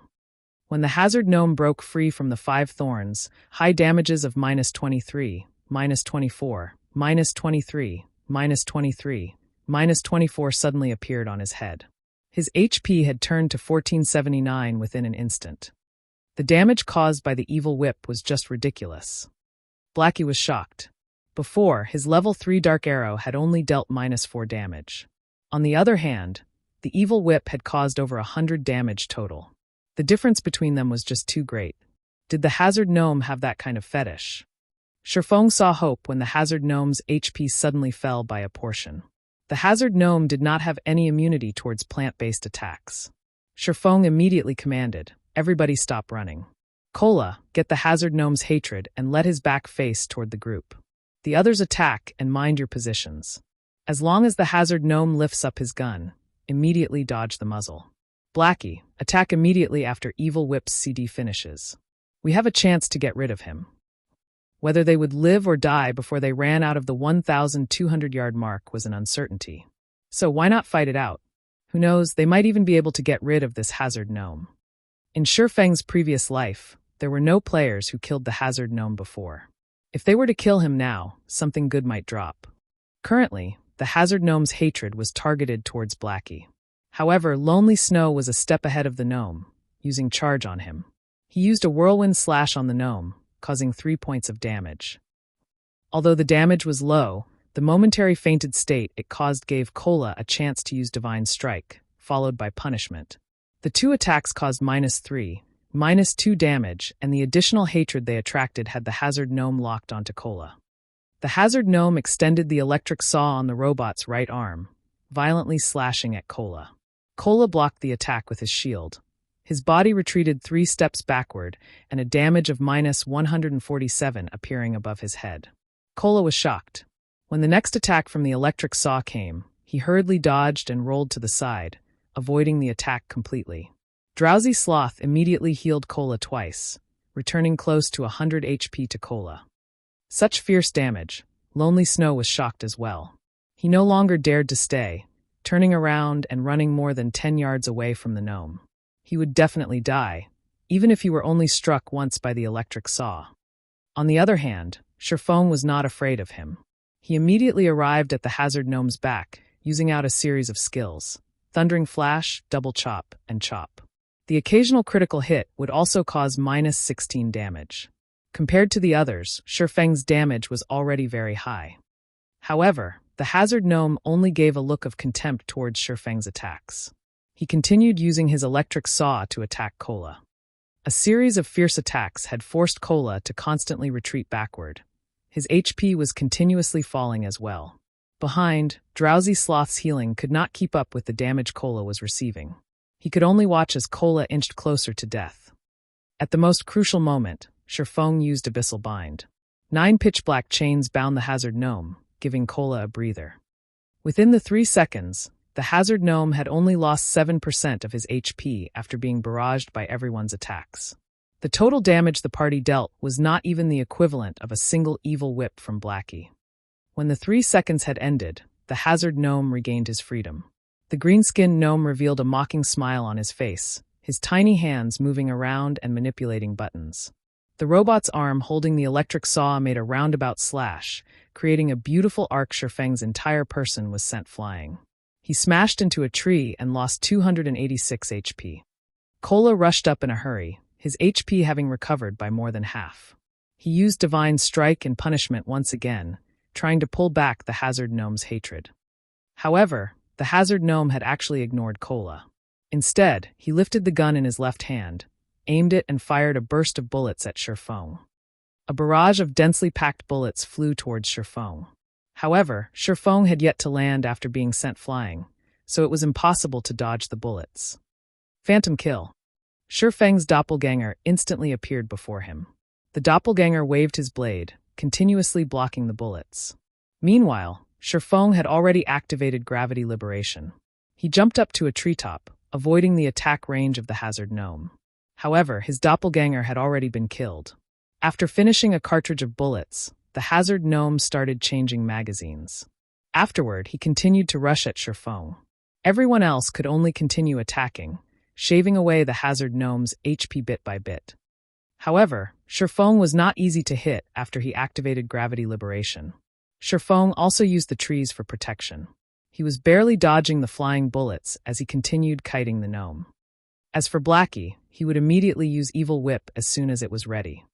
The hazard gnome's HP continuously fell, 64%, 50%, 30%, 20%, 10%. When only 10% of the hazard gnome's HP remained, the gnome suddenly jumped out of the metallic machine. He wore a pair of rocket boots and started to escape. It can't be. Monsters can actually escape? Blackie watched as the hazard gnome ran, with extreme speed, to a location without people. The others were also shocked. They never imagined the gnome would have such a high intelligence. He ran the moment he knew he could not win the fight. We can't let him escape. We will have fought for nothing otherwise. Kola immediately chased after the gnome. He had been bullied by the hazard gnome just a moment ago, so his heart was currently filled with anger. How could he let the hazard gnome escape after having taken advantage of them? You want to escape? Not a chance. Feng chased after him with Wind Blade. However, the hazard gnome was unperturbed. He sent Feng a mocking expression before pressing a button on his waist. The rocket boots spewed out large amounts of flames, ready to fly away.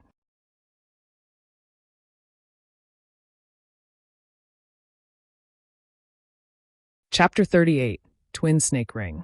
The hazard gnome's shameless rocket boots shocked everyone. They had never seen a monster that was so good at escaping before. Its human-like expressions and actions were completely different from NPCs. The hazard gnome was like a person pretending to be an NPC. 2 streaks of crimson flame flared, slowly lifting the hazard gnome into the air. Unwillingness filled everyone's hearts. However, they could no longer stop it, but only watched the hazard gnome flee with their own eyes. The mages in the party were over 40 yards away from the hazard gnome. Lonely Snow as well was over 30 yards apart from it. It was not within the range of charge. Also, the feint effect of charge would become ineffective because the target was floating in midair. Only the movement speed increase would take effect. Currently, only Feng was close to the hazard gnome. He was only 15 yards away from it. However, Feng did not have any range attacks.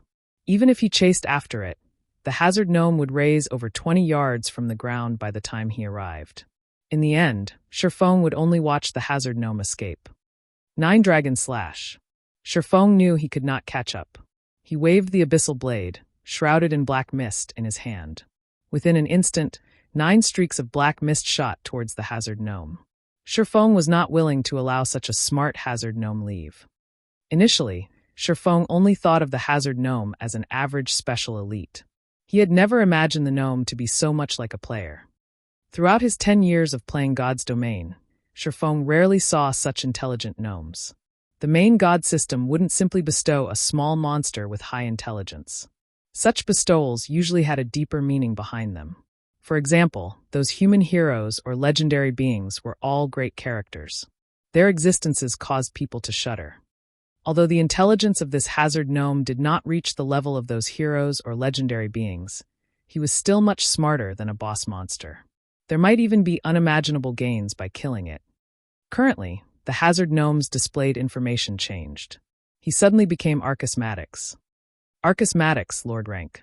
Level 5. HP 600/600. Feng felt a sense of familiarity when he saw this name. It seems that he had heard of it before, yet he could not recall anything about it. However, the gnome only had 600 HP. Feng was confident he could kill the gnome with the 9 dragons slash. Just when the 9 sword shadows were about to pierce Archismatics, the gnome took out a few steel balls from his small bag. He threw the balls at the phantoms of the abyssal blade. Brilliant sparks flared up the moment the two attacks came into contact. Hung, hung, hung. A series of explosions forced the phantoms of the abyssal blade back. Just when the phantoms were prepared to attack Archismatics once more, he immediately flew over 30 yards away. Meanwhile, the 9 phantoms of the abyssal blade could only attack targets within 30 yards of its reach. Feng could only watch helplessly as Archismatics escaped. Crap! How could there be such a monster? His escaping ability is just a bug. Blackie stared at the fleeing Archismatics as he cursed. Cola was grinding his teeth in hatred as well, sending a few punches towards a nearby tree. The other party members felt displeasure also. Everyone fought long and hard against this elite monster. However, just when they were about to reap the rewards of their efforts, their prize grew wings and flew away. Was there anything more depressing? Brother Feng, let's continue chasing it. Blackie discovered that the gnome's movement speed was not fast. Also, there should be a limited amount of fuel powering that pair of boots. Who knows? The gnome might land just after a while. Forget it. Let's continue grinding gnomes. Feng shook his head. If they could chase the gnome, Feng would have long since chased after it. However, the gnome's rocket boots were just too powerful. It was titled as one of God's domain's godly escape tools. Currently, the boots had just been activated. Its speed would abruptly increase in a moment, and the gnome would disappear in the blink of an eye. It would be an impossible task if they wished to find the gnome. As expected, the flames gushing out from the rocket boots greatly increased after a moment. Archismatics disappeared from the air, unable to be seen anymore. Best not let us meet again. You can dream of escaping the next time. Blackie said in an unfortunate tone as he looked towards the spot where Archismatics had disappeared. In his heart, Feng felt that it was a pity to let the gnome go. However, it would no longer be dangerous when they grinded on wandering gnomes from now on. After this experience, the hazard gnome most likely would not show himself ever again. Let's go, continue grinding on the wandering gnomes. Feng turned around and said to his party. Brother Feng, you're still the best. How could I not think of it? If we killed all of this bastard's kinsmen, we'll see if he doesn't show up again. Blackie laughingly said. Feng was speechless. He turned around and left, no longer paying any attention to the fantasizing Blackie. Suddenly, Feng stopped his feet in shock. Damn, our luck really is too poor. I never thought that Archismatics would actually appear here, and he was also a level 5 hazard gnome. Feng tightly clenched his fists, his brows wrinkled. It was the first time he became so enraged. When everyone looked at Feng's wrathful expression, they could faintly feel the surroundings become chilly. They could not help but retreat a step, their foreheads covered in a cold sweat. Before, they felt Feng was a calm and easygoing person. Never would they have imagined Feng would become so terrifying after becoming angry. The forest around them no longer seemed lively, but more like a frozen hell, silent, cold, and dark. Brother Feng, are you all right? Blackie carefully asked. He was shocked. Feng was completely different from when he was mad or arguing with others. It was the first time Blackie saw Feng enraged to such a degree. Oh, it's nothing. Feng reacted, replying with a smile. He stored back the dense killing intent into his heart. Such killing intent was slowly honed throughout the years Feng had played God's domain. Compared to the Tyrant Bear Cola of 10 years in the future, there was nothing special about Feng's killing intent. However, at present, it was considered unbearable for Blackie and the others.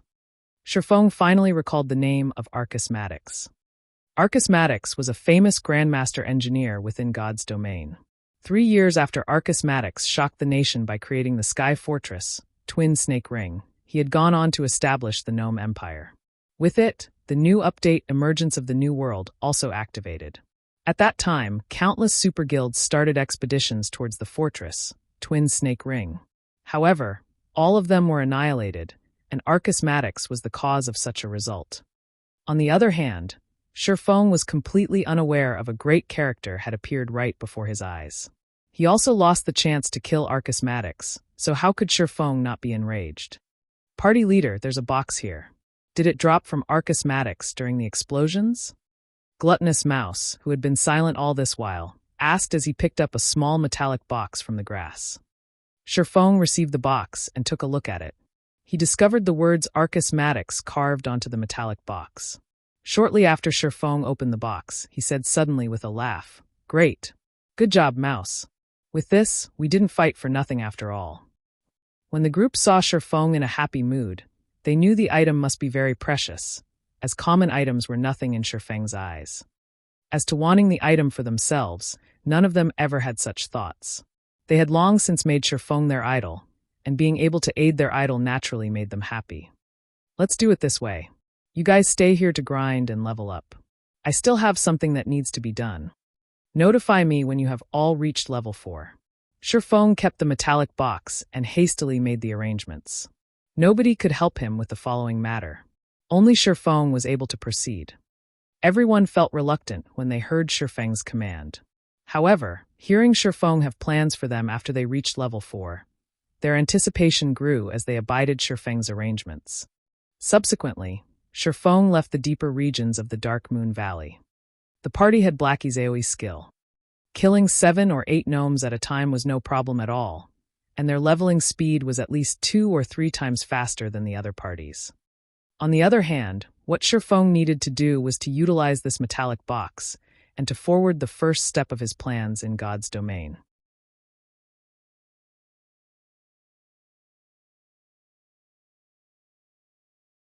Chapter 39, Philosopher's Stone. After leaving the Dark Moon Valley, Feng rushed towards Scarlet Lake.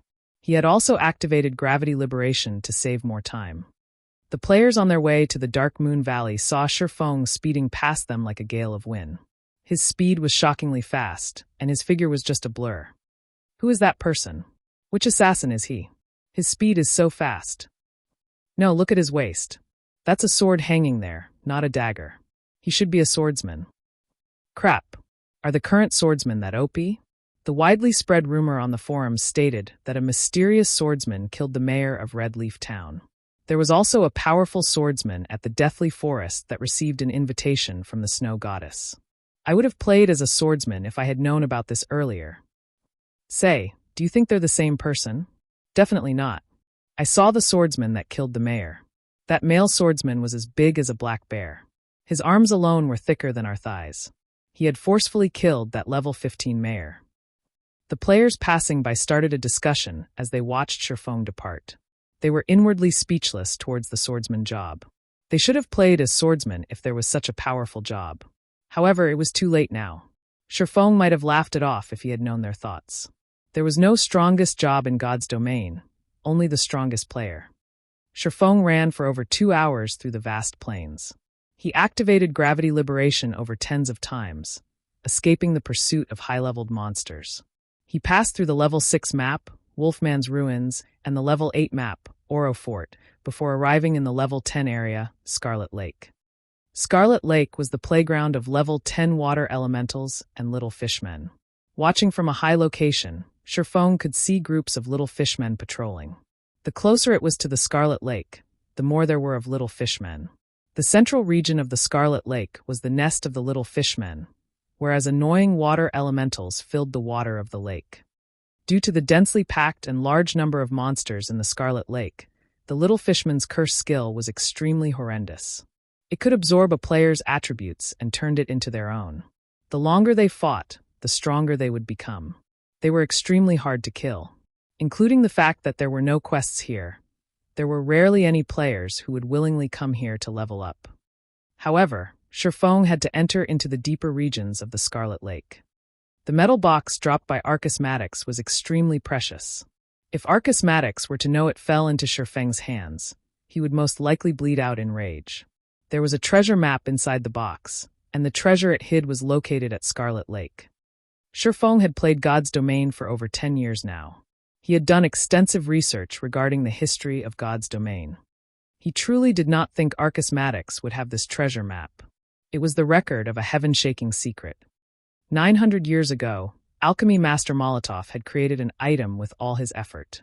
Wars were waged between the large countries in God's Domain for this item.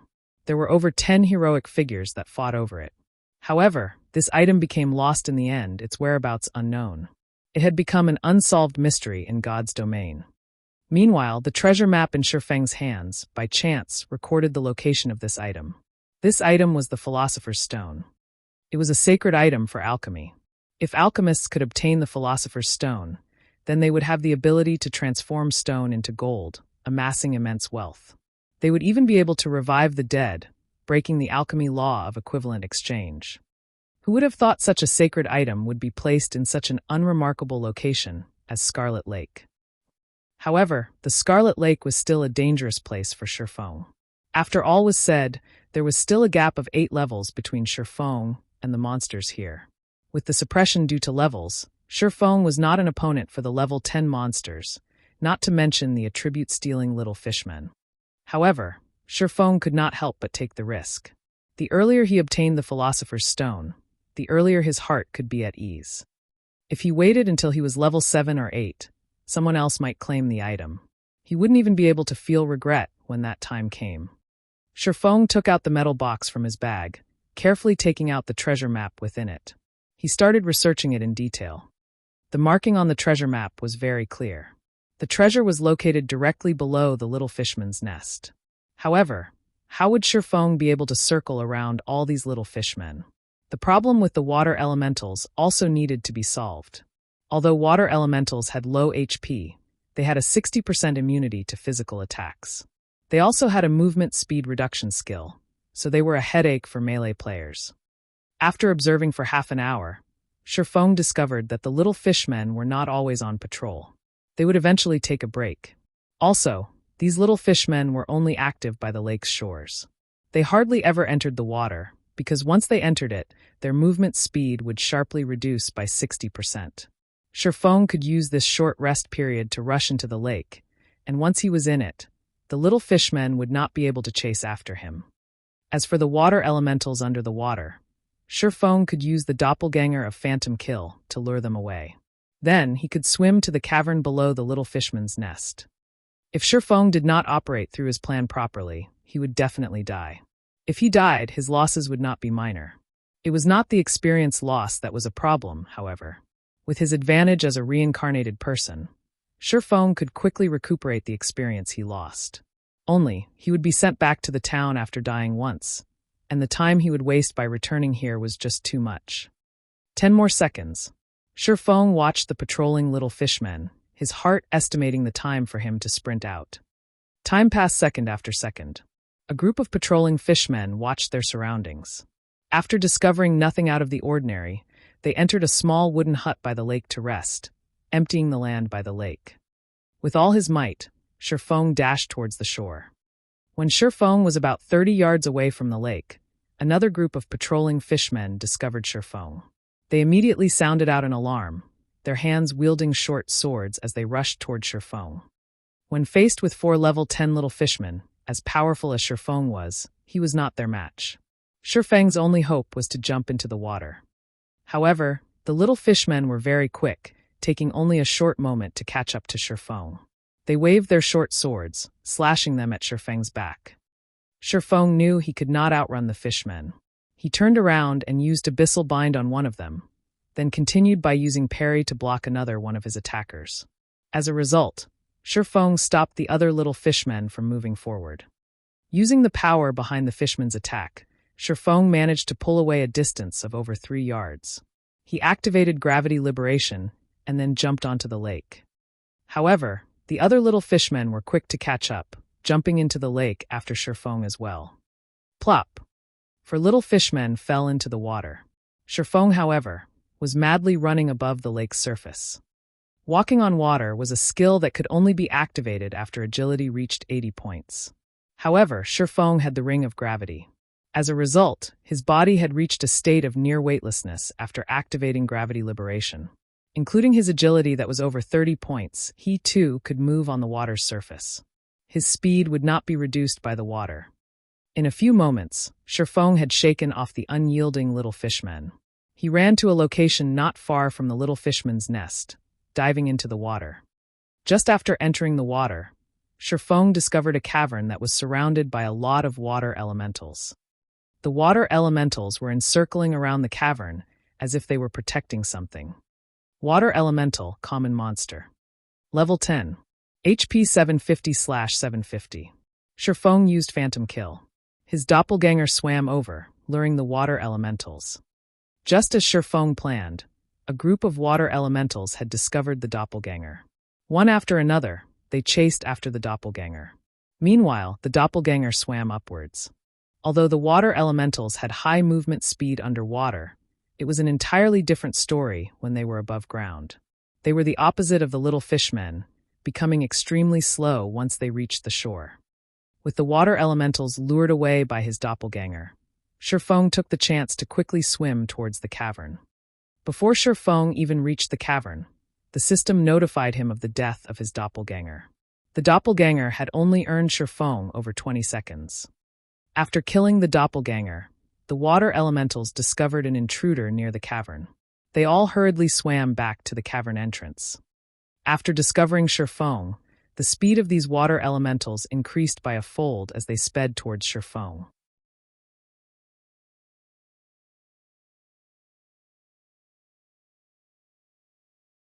Chapter 40, Sun Temple.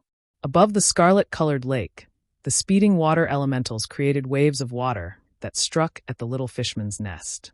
Waves that were as tall as a person enveloped the entire nest, destroying many of the small wooden huts on it. The hundreds of little fishmen inside the nest entered a frenzy. They screamed and bellowed, each of them holding weapons as they jumped into the water and swam towards the cavern below the nest. Dual-layered protection? Feng took a look behind him, shocked. As if hundreds of water elementals were not enough, now there were also hundreds of little fishmen following behind. With this amount, even 2 or 3 elite groups of players would not amount to anything. Feng had no choice but to increase his speed and rush into the cave. There was still a thread of hope for survival.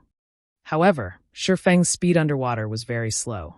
It was incomparable to the druids who had their seal transformation, where their movement speed was increased by 50% when moving underwater. Instead, Feng's movement speed was reduced by 50%. Soon, Feng was just 50 yards away from the cavern's entrance. However, the enraged water elementals approached Feng as if they were flying, their distance between Feng shortening quickly. 42 yards, 28 yards, 20 yards, 10 yards. Just when Feng was only 5 yards away from the cavern entrance, the water elementals had caught up with Feng. They waved their gigantic icy fists towards Feng's head. The attacks from water elementals carried a freezing effect that reduced movement speed. As long as they hit Feng, the water elementals would cling to him till death. Feng hurriedly spun around and used parry, blocking the fist of the first water elemental. Using the water elemental's immense strength, Feng's body retreated backward by quite a distance. However, the remaining water elementals also rushed at him. It seems I'll be going back to town. Feng looked at the hundreds of water elementals in front of him, feeling powerless. Just when Feng was about to give up, he had floated into the cavern. Inside, he saw a human-shaped ghost roaming about. It was roughly 30 yards away from Feng. Feng gave caution to the wind. If he had to die, then he would die trying. At the very least, he could obtain a little more information for future preparations. Hence, Feng used Wind Blade, his speed increasing by a large leap. Like a gale, Feng swept through the water and rushed to the shore of the cavern, escaping the clutches of the water elementals just in the nick of time. The moment the water elementals left the water, their speed was sharply reduced. They could not catch up to Feng's mad dash at all. After leaving the water, Feng quickly rushed towards the human-shaped ghost. The moment the abyssal blade was about to slash across the ghost's neck, Feng suddenly discovered the half-transparent ghost did not actively attack him. Feng abruptly turned the tip of his sword away, the blade sliding past the ghost's side. It did not attract the ghost's hatred. Close one, Feng felt cold sweat down his back when he looked at the ghost's information. Brave 1 Floyd. High Lord. Level 25. HP 360,000/360,000. If Feng had attacked this Brave 1 and attracted his hatred, even if he had 100 lives, he would still end up dead. Within God's domain, Brave Ones were only second to heroes regarding strength. Their position within a kingdom was even higher than that of a marquis, and was second only to a duke. Even if such a great character had died and turned into a ghost, he was still a monster of the great lord rank. He was a tyrant amongst monsters. Without 100-man group of elite players, it was impossible to kill off this ghost. Could he be the guardian of this place? Feng looked at the Brave 1 Floyd, silently guessing in his heart. There were usually guards posted around places with treasure. As for the little fishmen and water elementals outside, they could be considered, at most, as guard dogs. They were unfit to guard an important treasure. Feng did not dare to stay any longer. After all, there was still a large group of monsters chasing after him. He hurriedly ran towards the inner regions of the cavern. The cavern was very large. There was a flight of stairs that led straight into the depths of the cavern, and following it down ought to lead Feng to the Philosopher's Stone. When Feng was right before the stairs, a sea of water elementals and little fishmen had rushed at him. It was as if they had an undying grudge against him. You lower life forms dare to sully this divine place? Prepare to receive divine punishment. Floyd's gaze suddenly erupted in rage, pulling out a dark golden greatsword from his back. The sword gave out a surge of evil that made it seem as if it were the master of the world. When Floyd raised the great sword, the surrounding air started becoming heavy. Following which, Floyd gave out a loud bellow as his arms swung the greatsword with all their might. A strong wind, followed by a sword flash, swept through all the water elementals and little fishmen. Each and every one of the monsters turned into ash, and the cavern's entrance instantly transformed into a pile of rubble. Strong! Feng exclaimed in shock. He had sorely underestimated the strength of a Brave 1. Floyd's single sword could easily wipe out a 100-men group of level 30 elite players. A 300-men group might be needed to even have a fighting chance. It was unexpected that the water elementals and little fishmen did not even have the right to become guard dogs. They were all annihilated in an instant. Feng wiped away the cold sweat on his forehead. Luckily, he was a human and not a lower life form. Otherwise, his outcome would be similar to those water elementals and little fishmen. This place is truly vicious. I guess I can only go downward now. Feng looked at the collapsed entrance. Not even an earthworm could find a way through the debris. The stairs that led down were spiral-shaped. The rocky walls surrounding it were also enchanted with a kind of light-based magic, brightening the entire stairwell. However, this stairwell was extremely long. Fortunately, there were no dangers here. After walking for an entire half an hour, Feng finally arrived at the end of the stairwell, at the beginning of a wide and spacious hall. The hall was about the size of an entire football field, and it looked similar to a shrine of sorts. Made out of gold and jade, the two sides of the hall were carved with an abundance of illustrations and texts. There was also an altar at the deepest part of the shrine. Above the altar was a treasure chest made of pure gold. On each side of the treasure chest, there were two statues made of gold, both of them holding a greatsword in their hands. System. Player has discovered the Sun Temple. Sun Temple. It was the first time Feng had heard this name. In his previous life, there was no information on the Sun Temple. It might have been because no player had activated it before, so there was no information about it on the official website. However, looking at the situation, it should be very dangerous. However, Feng couldn't care less about it as he walked towards the golden altar. His target was the Philosopher's Stone, and the golden chest before his eyes should be holding the item. The moment Feng stepped onto the altar, he clearly felt a chill permeating his body. The chilliness came from the two gigantic golden statues. Feng did not know what sort of consequences there would be if he continued onwards to retrieve the Philosopher's Stone. However, he no longer had any choice. The cavern's entrance had already been sealed off, so he could only decide after grabbing the Philosopher's Stone. Feng slowly opened the golden treasure chest. Golden rays of light leaked out from the chest, illuminating the entire temple. Subsequently, the golden rays started to fade, revealing 3 items inside the chest. Feng pocketed the items with zero hesitation. Crap, how could the Philosopher's Stone end up in such a state? Feng looked at the thumb-sized blood-red stone, feeling extremely disappointed. Philosopher's Stone damaged. Epic rank special item, dropped after death. A sacred item for alchemy, the Philosopher's Stone can be used to turn stone into gold, revive the dead, and has many more unfathomable uses. However, the Philosopher's Stone was damaged and broken into 5 pieces by the Sword Emperor Knight. Nevertheless, the Philosopher's Stone possesses immense strength. As long as the 5 pieces are gathered, it will be able to recover all of its strength. Active effect. Due to being damaged, the Philosopher's Stone possesses less than 1/10 of its original strength. It is only possible to use it for alchemy conversion and elemental refinement. Although the effects were greatly reduced, Feng was still satisfied with it. These 2 abilities would enable Feng to accomplish a lot. As for the remaining 2 items, one of them was the Golden Greatsword, a level 10 fine gold weapon. The other item was an instantaneous movement magic scroll. A great treasure indeed. Feng looked at the Golden Greatsword in his hands with extreme excitement. Aside from magic weapons, it was the best item a level 10 player could have.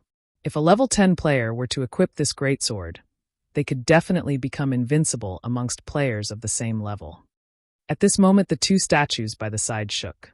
Their eyes released a red glow, locking their sights on Feng. Feng used the instantaneous movement magic scroll without hesitation. Golden-colored magical seals suddenly wrapped around Feng. The spell on the magic scroll had a cast time of 3 seconds, and it was capable of sending the player to a selected location. This magic scroll was extremely precious. Although there were only a few copies of it in the entire God's domain, dying in this place was a much greater loss to Feng. Just as Feng was about to be slashed by the golden statues, he vanished from the temple.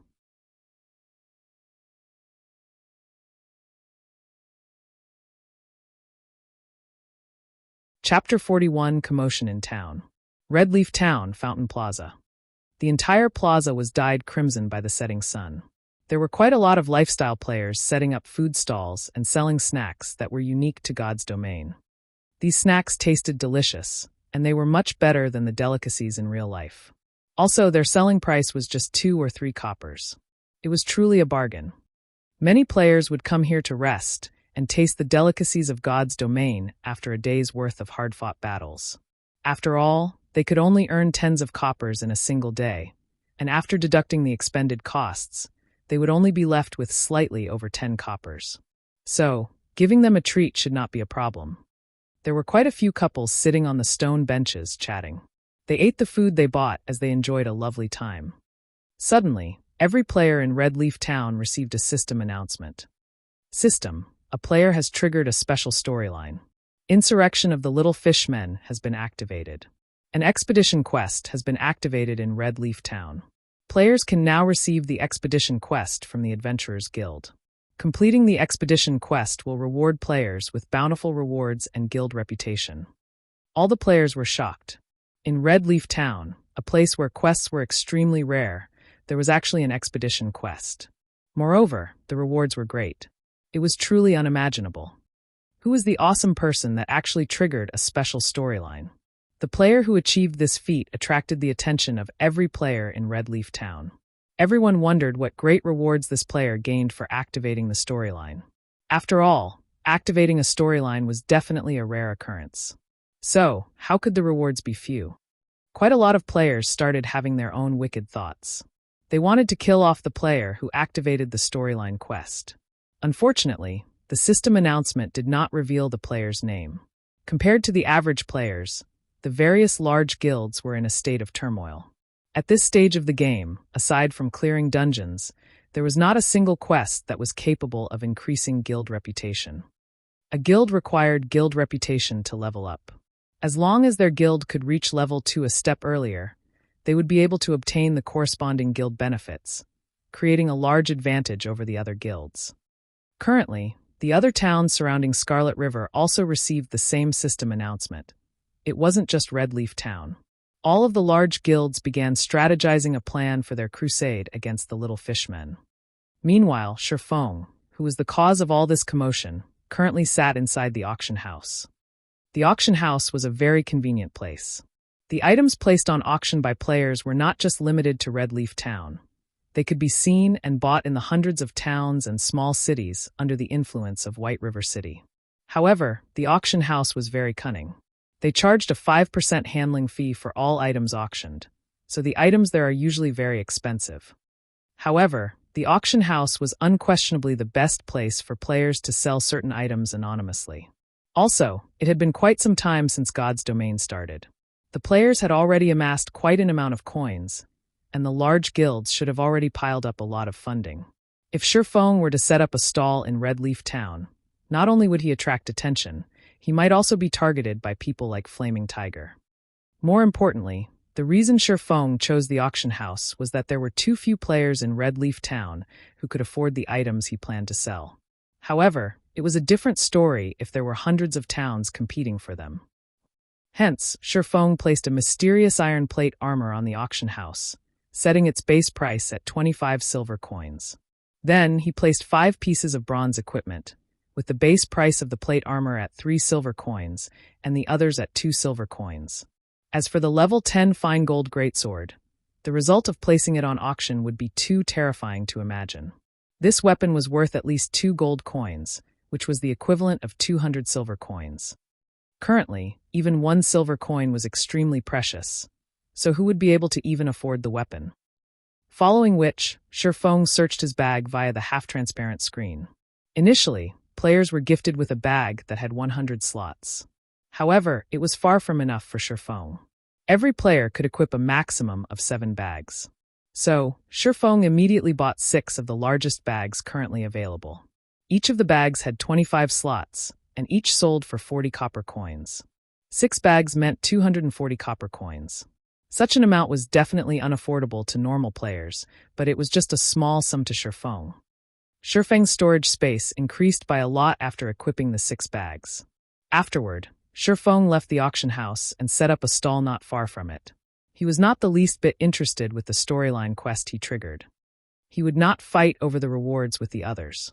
He already had his fill, so it was only proper for the others to have the leftovers. Buying magic essences and stones in bulk. A stack 2 of magic essences for 6 coppers. A stack of stones for 10 coppers. Feng loudly shouted. At this stage of the game, magic essences were some of the materials needed to practice enchanting, whereas stones were one of the building materials engineers needed. However, many level 0 to level 3 monsters would drop these materials when killed, so they were barely worth anything.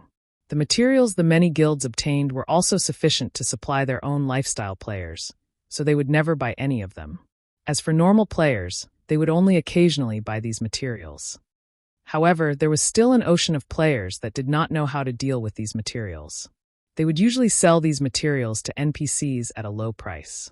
A stack of 20 bottles of magic essence sold for 5 coppers, and a stack of 100 stones sold for 9 coppers. Feng bought them at a price of 1 copper coin higher, so there were quite a lot of players who were willing to sell their materials to him. An extra copper per stack would still be quite a significant income. Magic essence was one of the required materials to make the garrison armor. Besides that, large amounts of copper ore and bronze ore were also needed. These ores were scarcely available, and all the large guilds bought them in bulk. Unfortunately, it was very difficult to get a hold of them. Feng also originally planned to grind for ore. However, now that he had the Philosopher's Stone, ore was no longer a problem. The Philosopher's Stone could carry out elemental refinement. That meant it could refine stone. There was a great chance to obtain or even rare ore. There was absolutely no need for Feng to personally grind for them.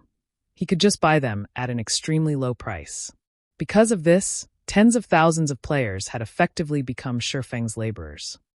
Very quickly, a large crowd of players had gathered in front of Feng.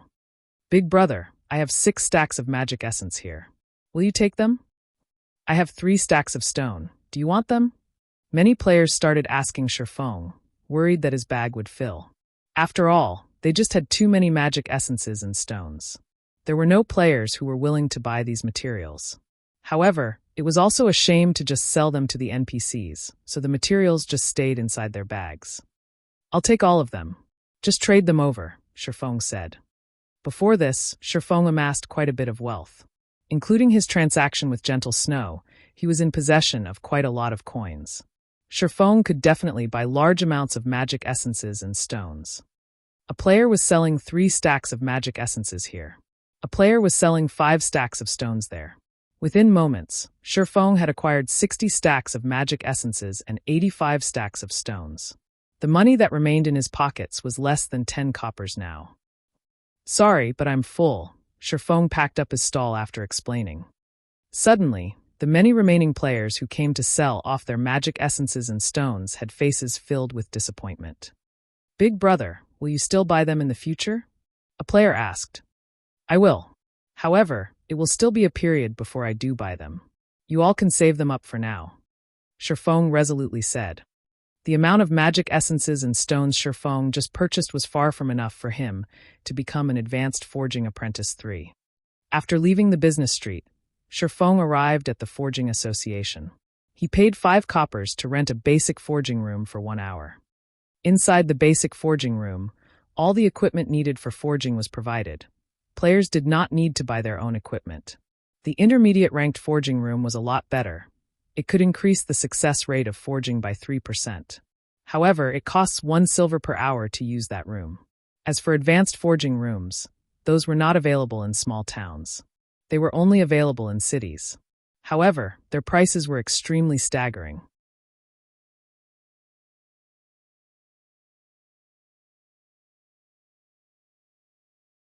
Chapter 42, Elemental Refinement. Forging Association, inside a forging room. Feng took out a stack of stone, placing it on the table. A stack of stone had 100 pieces in total.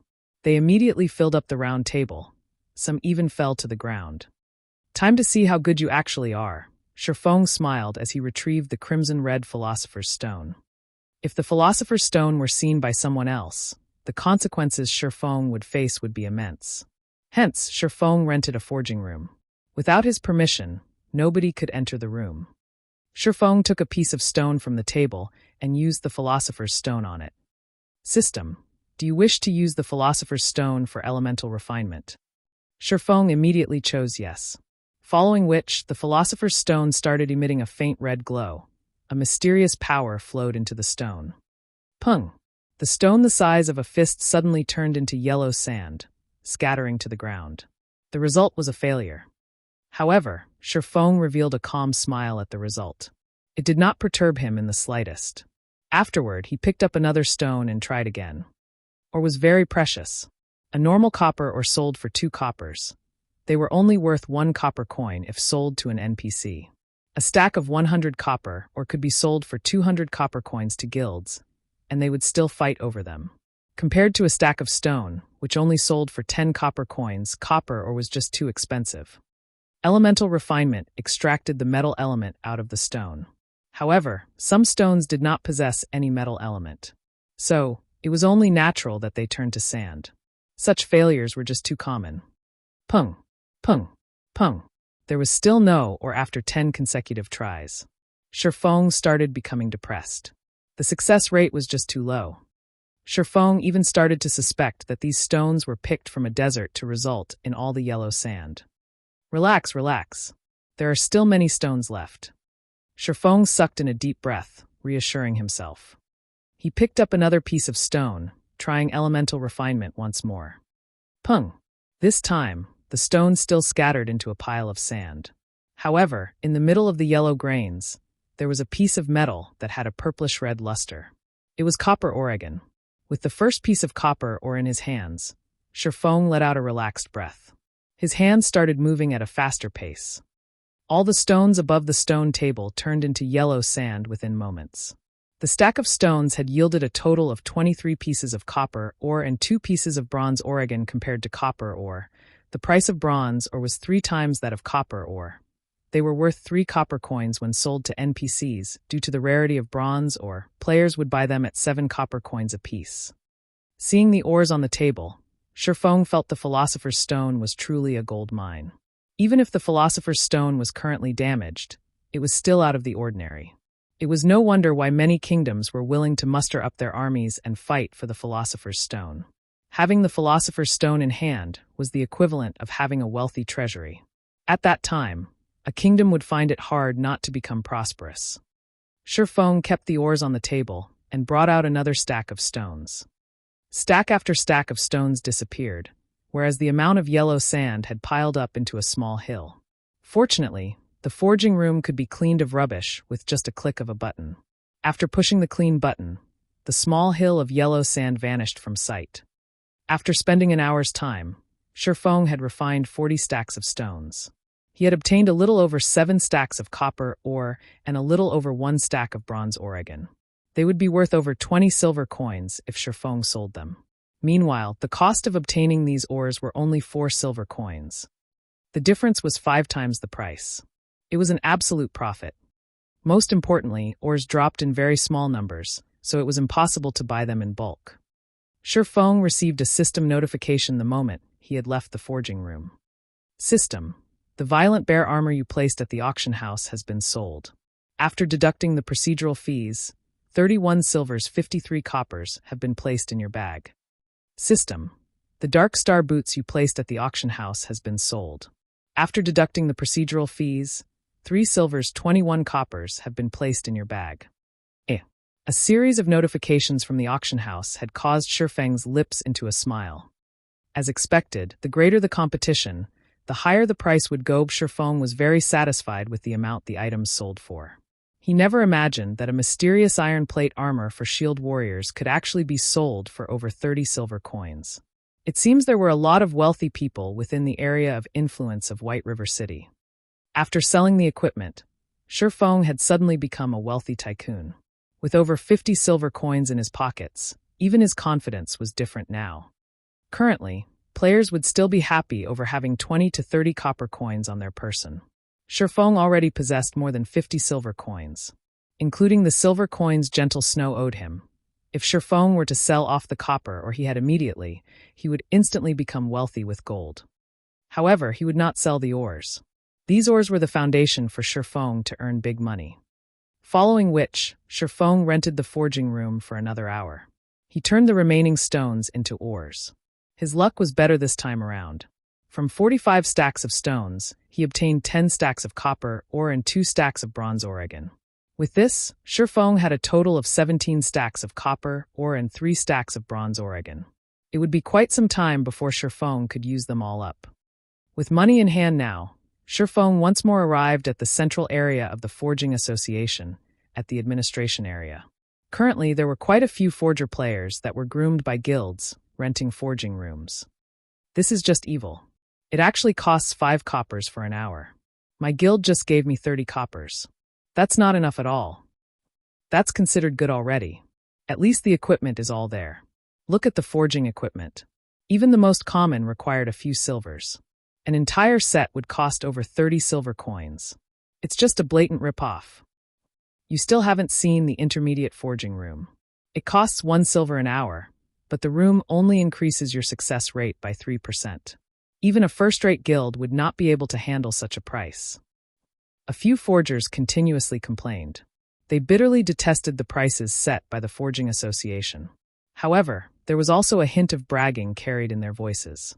After all, they had the support of their guilds, whereas normal players wouldn't even be able to rent a forging room, not to mention increasing their forging levels. Feng circled these players, walking towards the manager of the association, saying, "I want to rent an intermediate forging room. May I know how long you wish to rent it for?" The ashen youth, who was the association's manager, excitedly asked. Currently, a majority of the adventurers were poor blokes. Every one of them only rented the basic forging rooms, and even then they rented with unwillingness.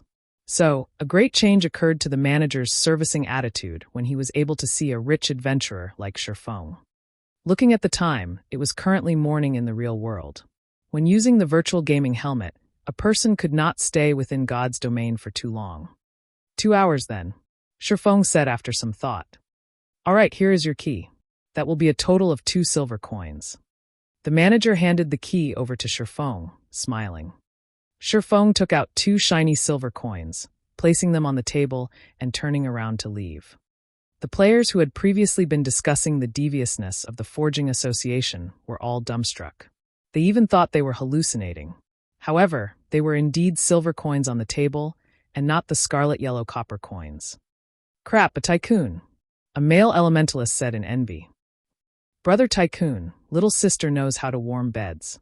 Another pretty and flirtatious female player winked at Feng, flattering him. "Isn't it just some dirty money?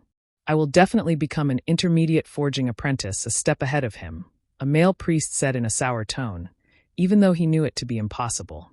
The facilities of the intermediate forging room were much better than the basic one. On the surface, the room itself only increased the success rate of forging by 3%. However, including the facilities that came with the room, the success rate was increased by at least 5%. To a forger, a difference of 5% success rate was like the difference between heaven and earth.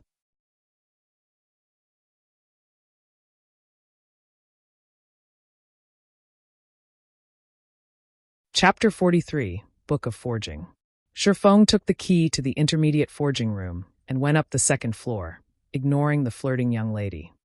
The first floor of the Forging Association only had basic forging rooms, whereas intermediate forging rooms were located on the second floor. When compared to the first floor, there were far fewer people on the second floor. There were only NPCs walking around. Players would not come to this place at all. Also, there were only 20 intermediate forging rooms, unlike the basic rooms, which numbered at 50. Feng entered the intermediate forging room.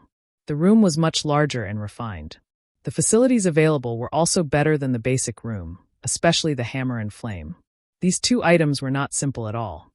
Feng held up the silvery white hammer that was placed on the iron-woven felt. 100 Refinement Hammer, bronze rank. Forging items. When forging, the success rate is increased by 3%. Requirements, strength 4. Just this 100 Refinement Hammer alone was hard to obtain by players. The best hammers NPCs sold were common hammers.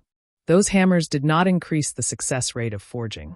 As for stealing this 100 Refinement Hammer, it was an impossible task. Items that belonged to the forging room could not be taken away by players. The flame here was extraordinary as well. Instead of the usual scarlet, yellow color, the flame here burned with a scarlet-green color. It was not a common flame, but a mysterious flame. Feng took a look at its description. Scarlet Devil Flame, Tier 1 Mysterious Flame. Special item. Possesses extremely high temperatures. Items smelted with the flame will have higher purity. When refining potions or forging items, there will be a definite increase in success rates. Mysterious flames were rare and powerful flames. These flames had varying strength, and they could be categorized into 9 tiers. The first tier was the weakest, whereas the 9th tier was the strongest. However, even a first-tier mysterious flame was not something that could be easily obtained by players. Due to the mysterious flame's rarity, its price within God's domain was extremely high. Including the fact that both potion-making and forging required mysterious flames, the prices of mysterious flames had become even more shocking. There was once a Tier 4 flame that caused tens of first-rate guilds to fight over it. After the death of millions of players, the flame finally ended up in the hands of the world dominators. Not long after, a master potion maker in World Dominators rose to become a Grandmaster Potion Maker, increasing the influence of the World Dominators by a large leap. Feng had a great yearning within him when he looked at the burning mysterious flame. It was the thirst of a forger. Just when Feng was in deep thought, he suddenly recalled a matter. On the second month of God's Domain's operation, the third-rate guild Glorious Light had discovered a Tier 2 mysterious flame, Ice Blue Devil Flame. The flame was found in the 100 Ghosts Forest, and its discovery induced great envy into the other guilds. At that time, there were a lot of lifestyle players who had applied to join Glorious Light, allowing the guild's power to abruptly increase and becoming the tyrant of a small city. However, there were also many guilds who gathered information in secret, wanting to obtain a mysterious flame for themselves. Naturally, Shadow was no exception to this. Shadow had discovered the location and method of obtainment of the mysterious flame from Glorious Light's inner circle. Unfortunately, Such mysterious flames only appeared once, never appearing again after they were gone.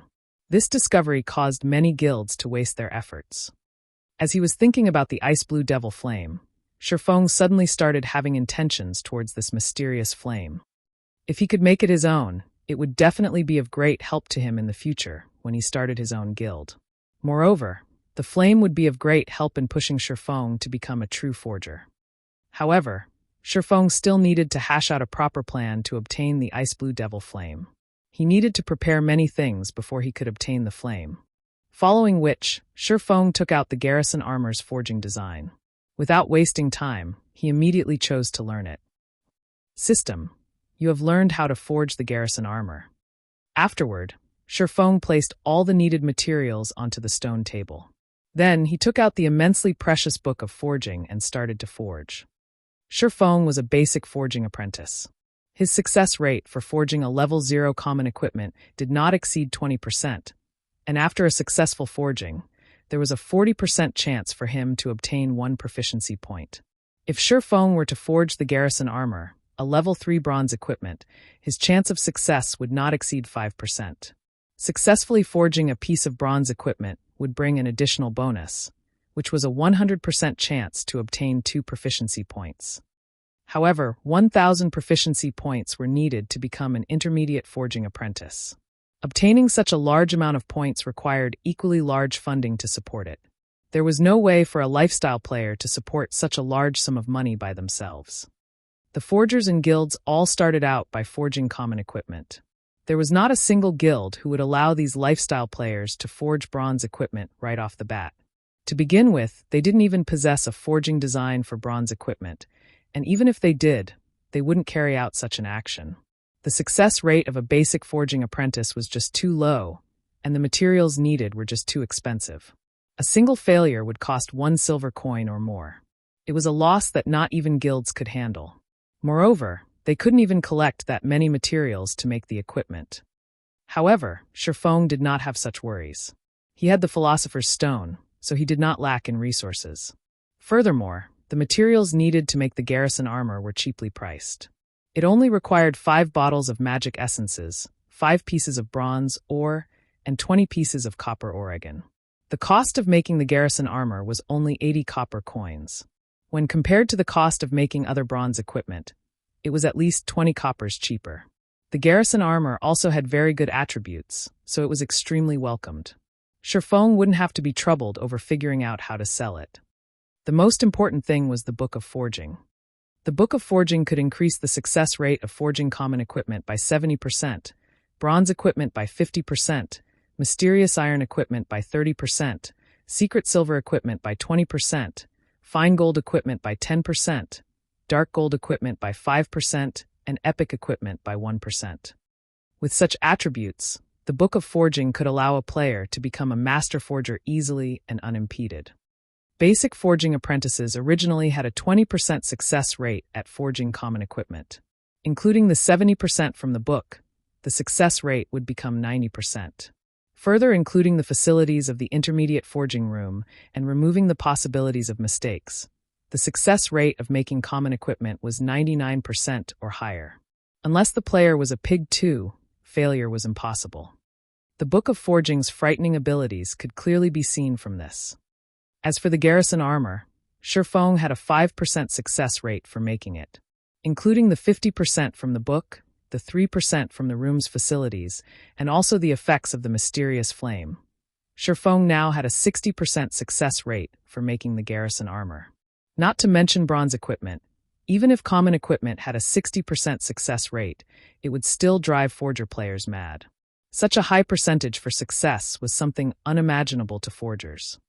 Following which, Feng started slowly making the garrison armor according to the forging design's requirements. He first smelted the copper and bronze, or in the fire. After being in the fire for 5 minutes, the ores started to melt and form a lump. Afterward, Feng added in the magic essence, letting it burn for another minute before removing the red-hot ore and placing it onto the metal felt.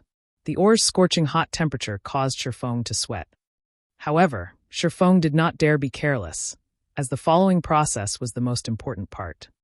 After finishing the preparations, Feng held the 100 refinement hammer and readied it to hammer the fiery ore. Dang! Dang! Dang! Sparks flew in all directions. The hammering sounds echoed throughout the wide forging room. Feng struck every hit with careful precision. In his previous life, Feng did not learn forging. He only learned the gathering skill. However, he still knew quite a lot about forging.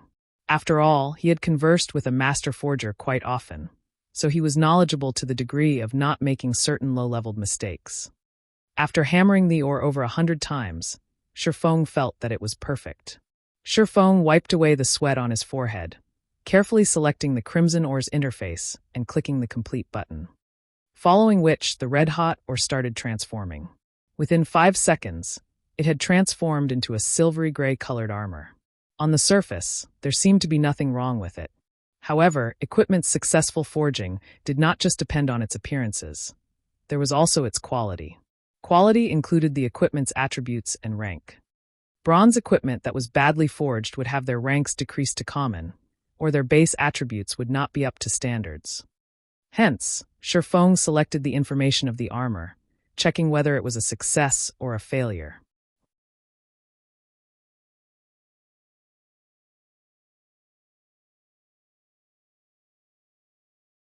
Chapter 44 Change.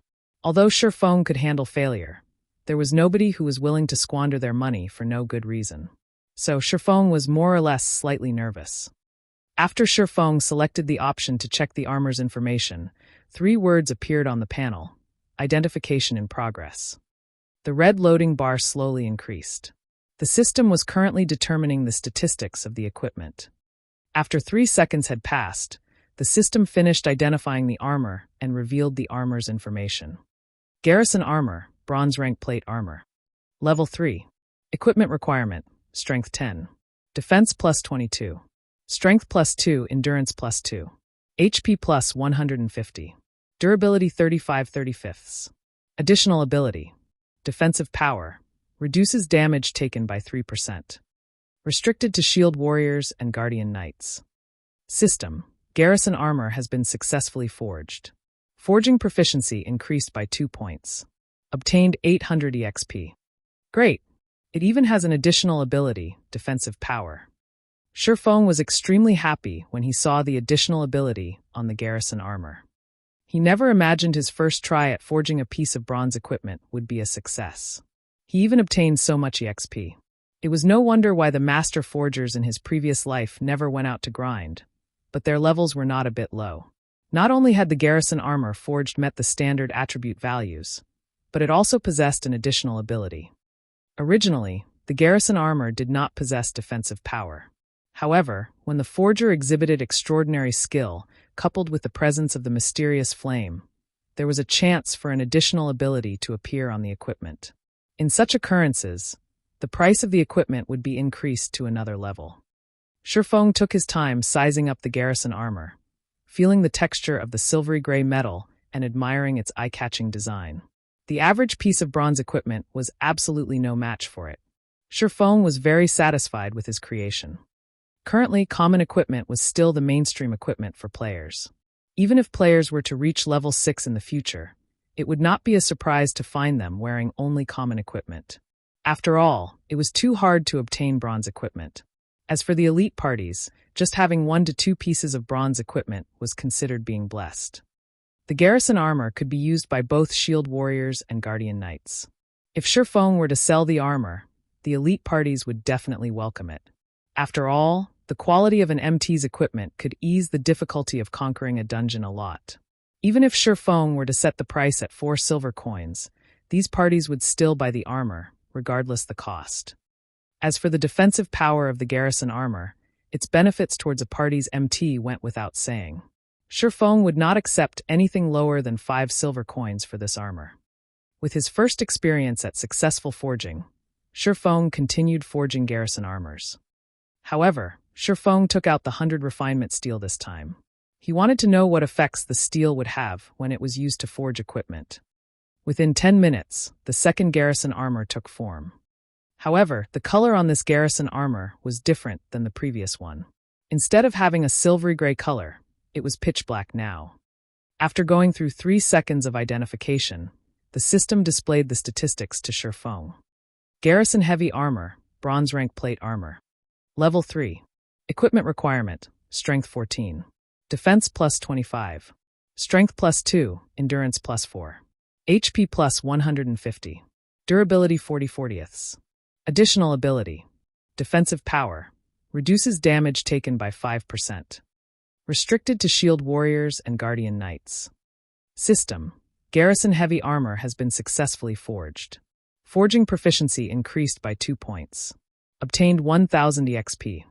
System. Due to your forging genius, forging proficiency has been increased by an additional 2 points. Currently, Feng had completely forgotten about the additional proficiency points that his forging talent gave him. Instead, his eyes were fixated on the Garrison Heavy Armor. The attributes on the armor were already comparable to a piece of level 3 mysterious iron equipment. The price tag on it was at least 10 silver coins. Feng never imagined that the 100 refinement steel would create such large changes. Feng had no choice but to admit that the item given by a master forger was not ordinary. Unfortunately, Feng only had 9 pieces of 100 refinement steel remaining. Naturally, now that Feng knew the effects of the 100 refinement steel, he would not simply squander them away. He would set them aside and use them when he had good equipment to forge. 2 hours quickly passed by. Feng forged garrison armors without stopping during this time. He had obtained a total of 23 pieces of garrison armor, but he also failed to forge for pieces. Feng was very satisfied with the result. A single, successfully forged garrison armor could easily remedy the loss of the 4 failures. At the same time, Feng himself had also risen to level 3. His current level was not that far from the expert players. Moreover, his forging proficiency had increased to 44 points. Such an increase was at least 4 to 5 times faster than those forgers that belonged to guilds. Following which, Feng left the intermediate forging room and arrived in front of the auction house. He immediately auctioned off the 11 pieces of garrison armor that did not possess defensive power, their base prices set at 4 silver coins. As for the garrison armors and garrison heavy armor that possessed defensive power, Feng placed them aside for now. He wanted to let these guilds and elite parties have a taste of the armor first. That way, the remaining garrison armors could be sold at an even better price. Afterward, Feng set up a stall in the trade area, casually yelling out. Following which, many players ran over to Feng, selling their stones and magic essences to him.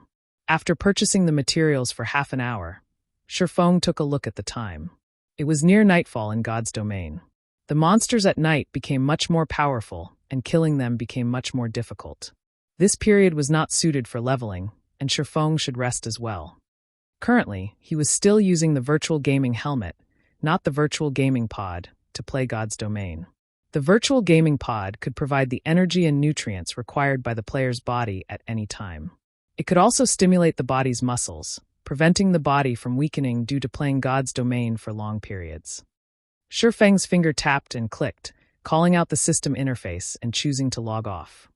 Currently, within the cramped rented apartment, the sunlight had long since seeped through the windows and scattered throughout the room. The temperature within the room was also starting to rise. Feng took off the gaming helmet. He lifted up his body and stretched. After more than 10 hours of inactivity and lying on the bed, Feng's body was numbed throughout. He needed to move around before he could return to normal. Feng started doing push-ups, sit-ups, and other forms of basic training. In this extremely materialistic age, body training had already become indispensable in one's life. After tens of years of constant research, scientists have managed to obtain a huge breakthrough in strengthening the human body and prolonging its lifespan. Mankind could now retain their youth for a longer period. The breakthrough also increased the average lifespan of a person to 100 years old. At the same time, scientists had pointed out the necessity of working out the body. Henceforth, the age of exercise had arrived. In current times, sports tournaments and fighting competitions were the attention of the public eye. Just in the university alone, there were already plenty of sports societies and martial arts societies, and they were very welcomed by the students. In the current society, those who did not possess a trick up their sleeves would be looked down upon. On the other hand, those celebrity athletes and martial arts experts were absolutely revered.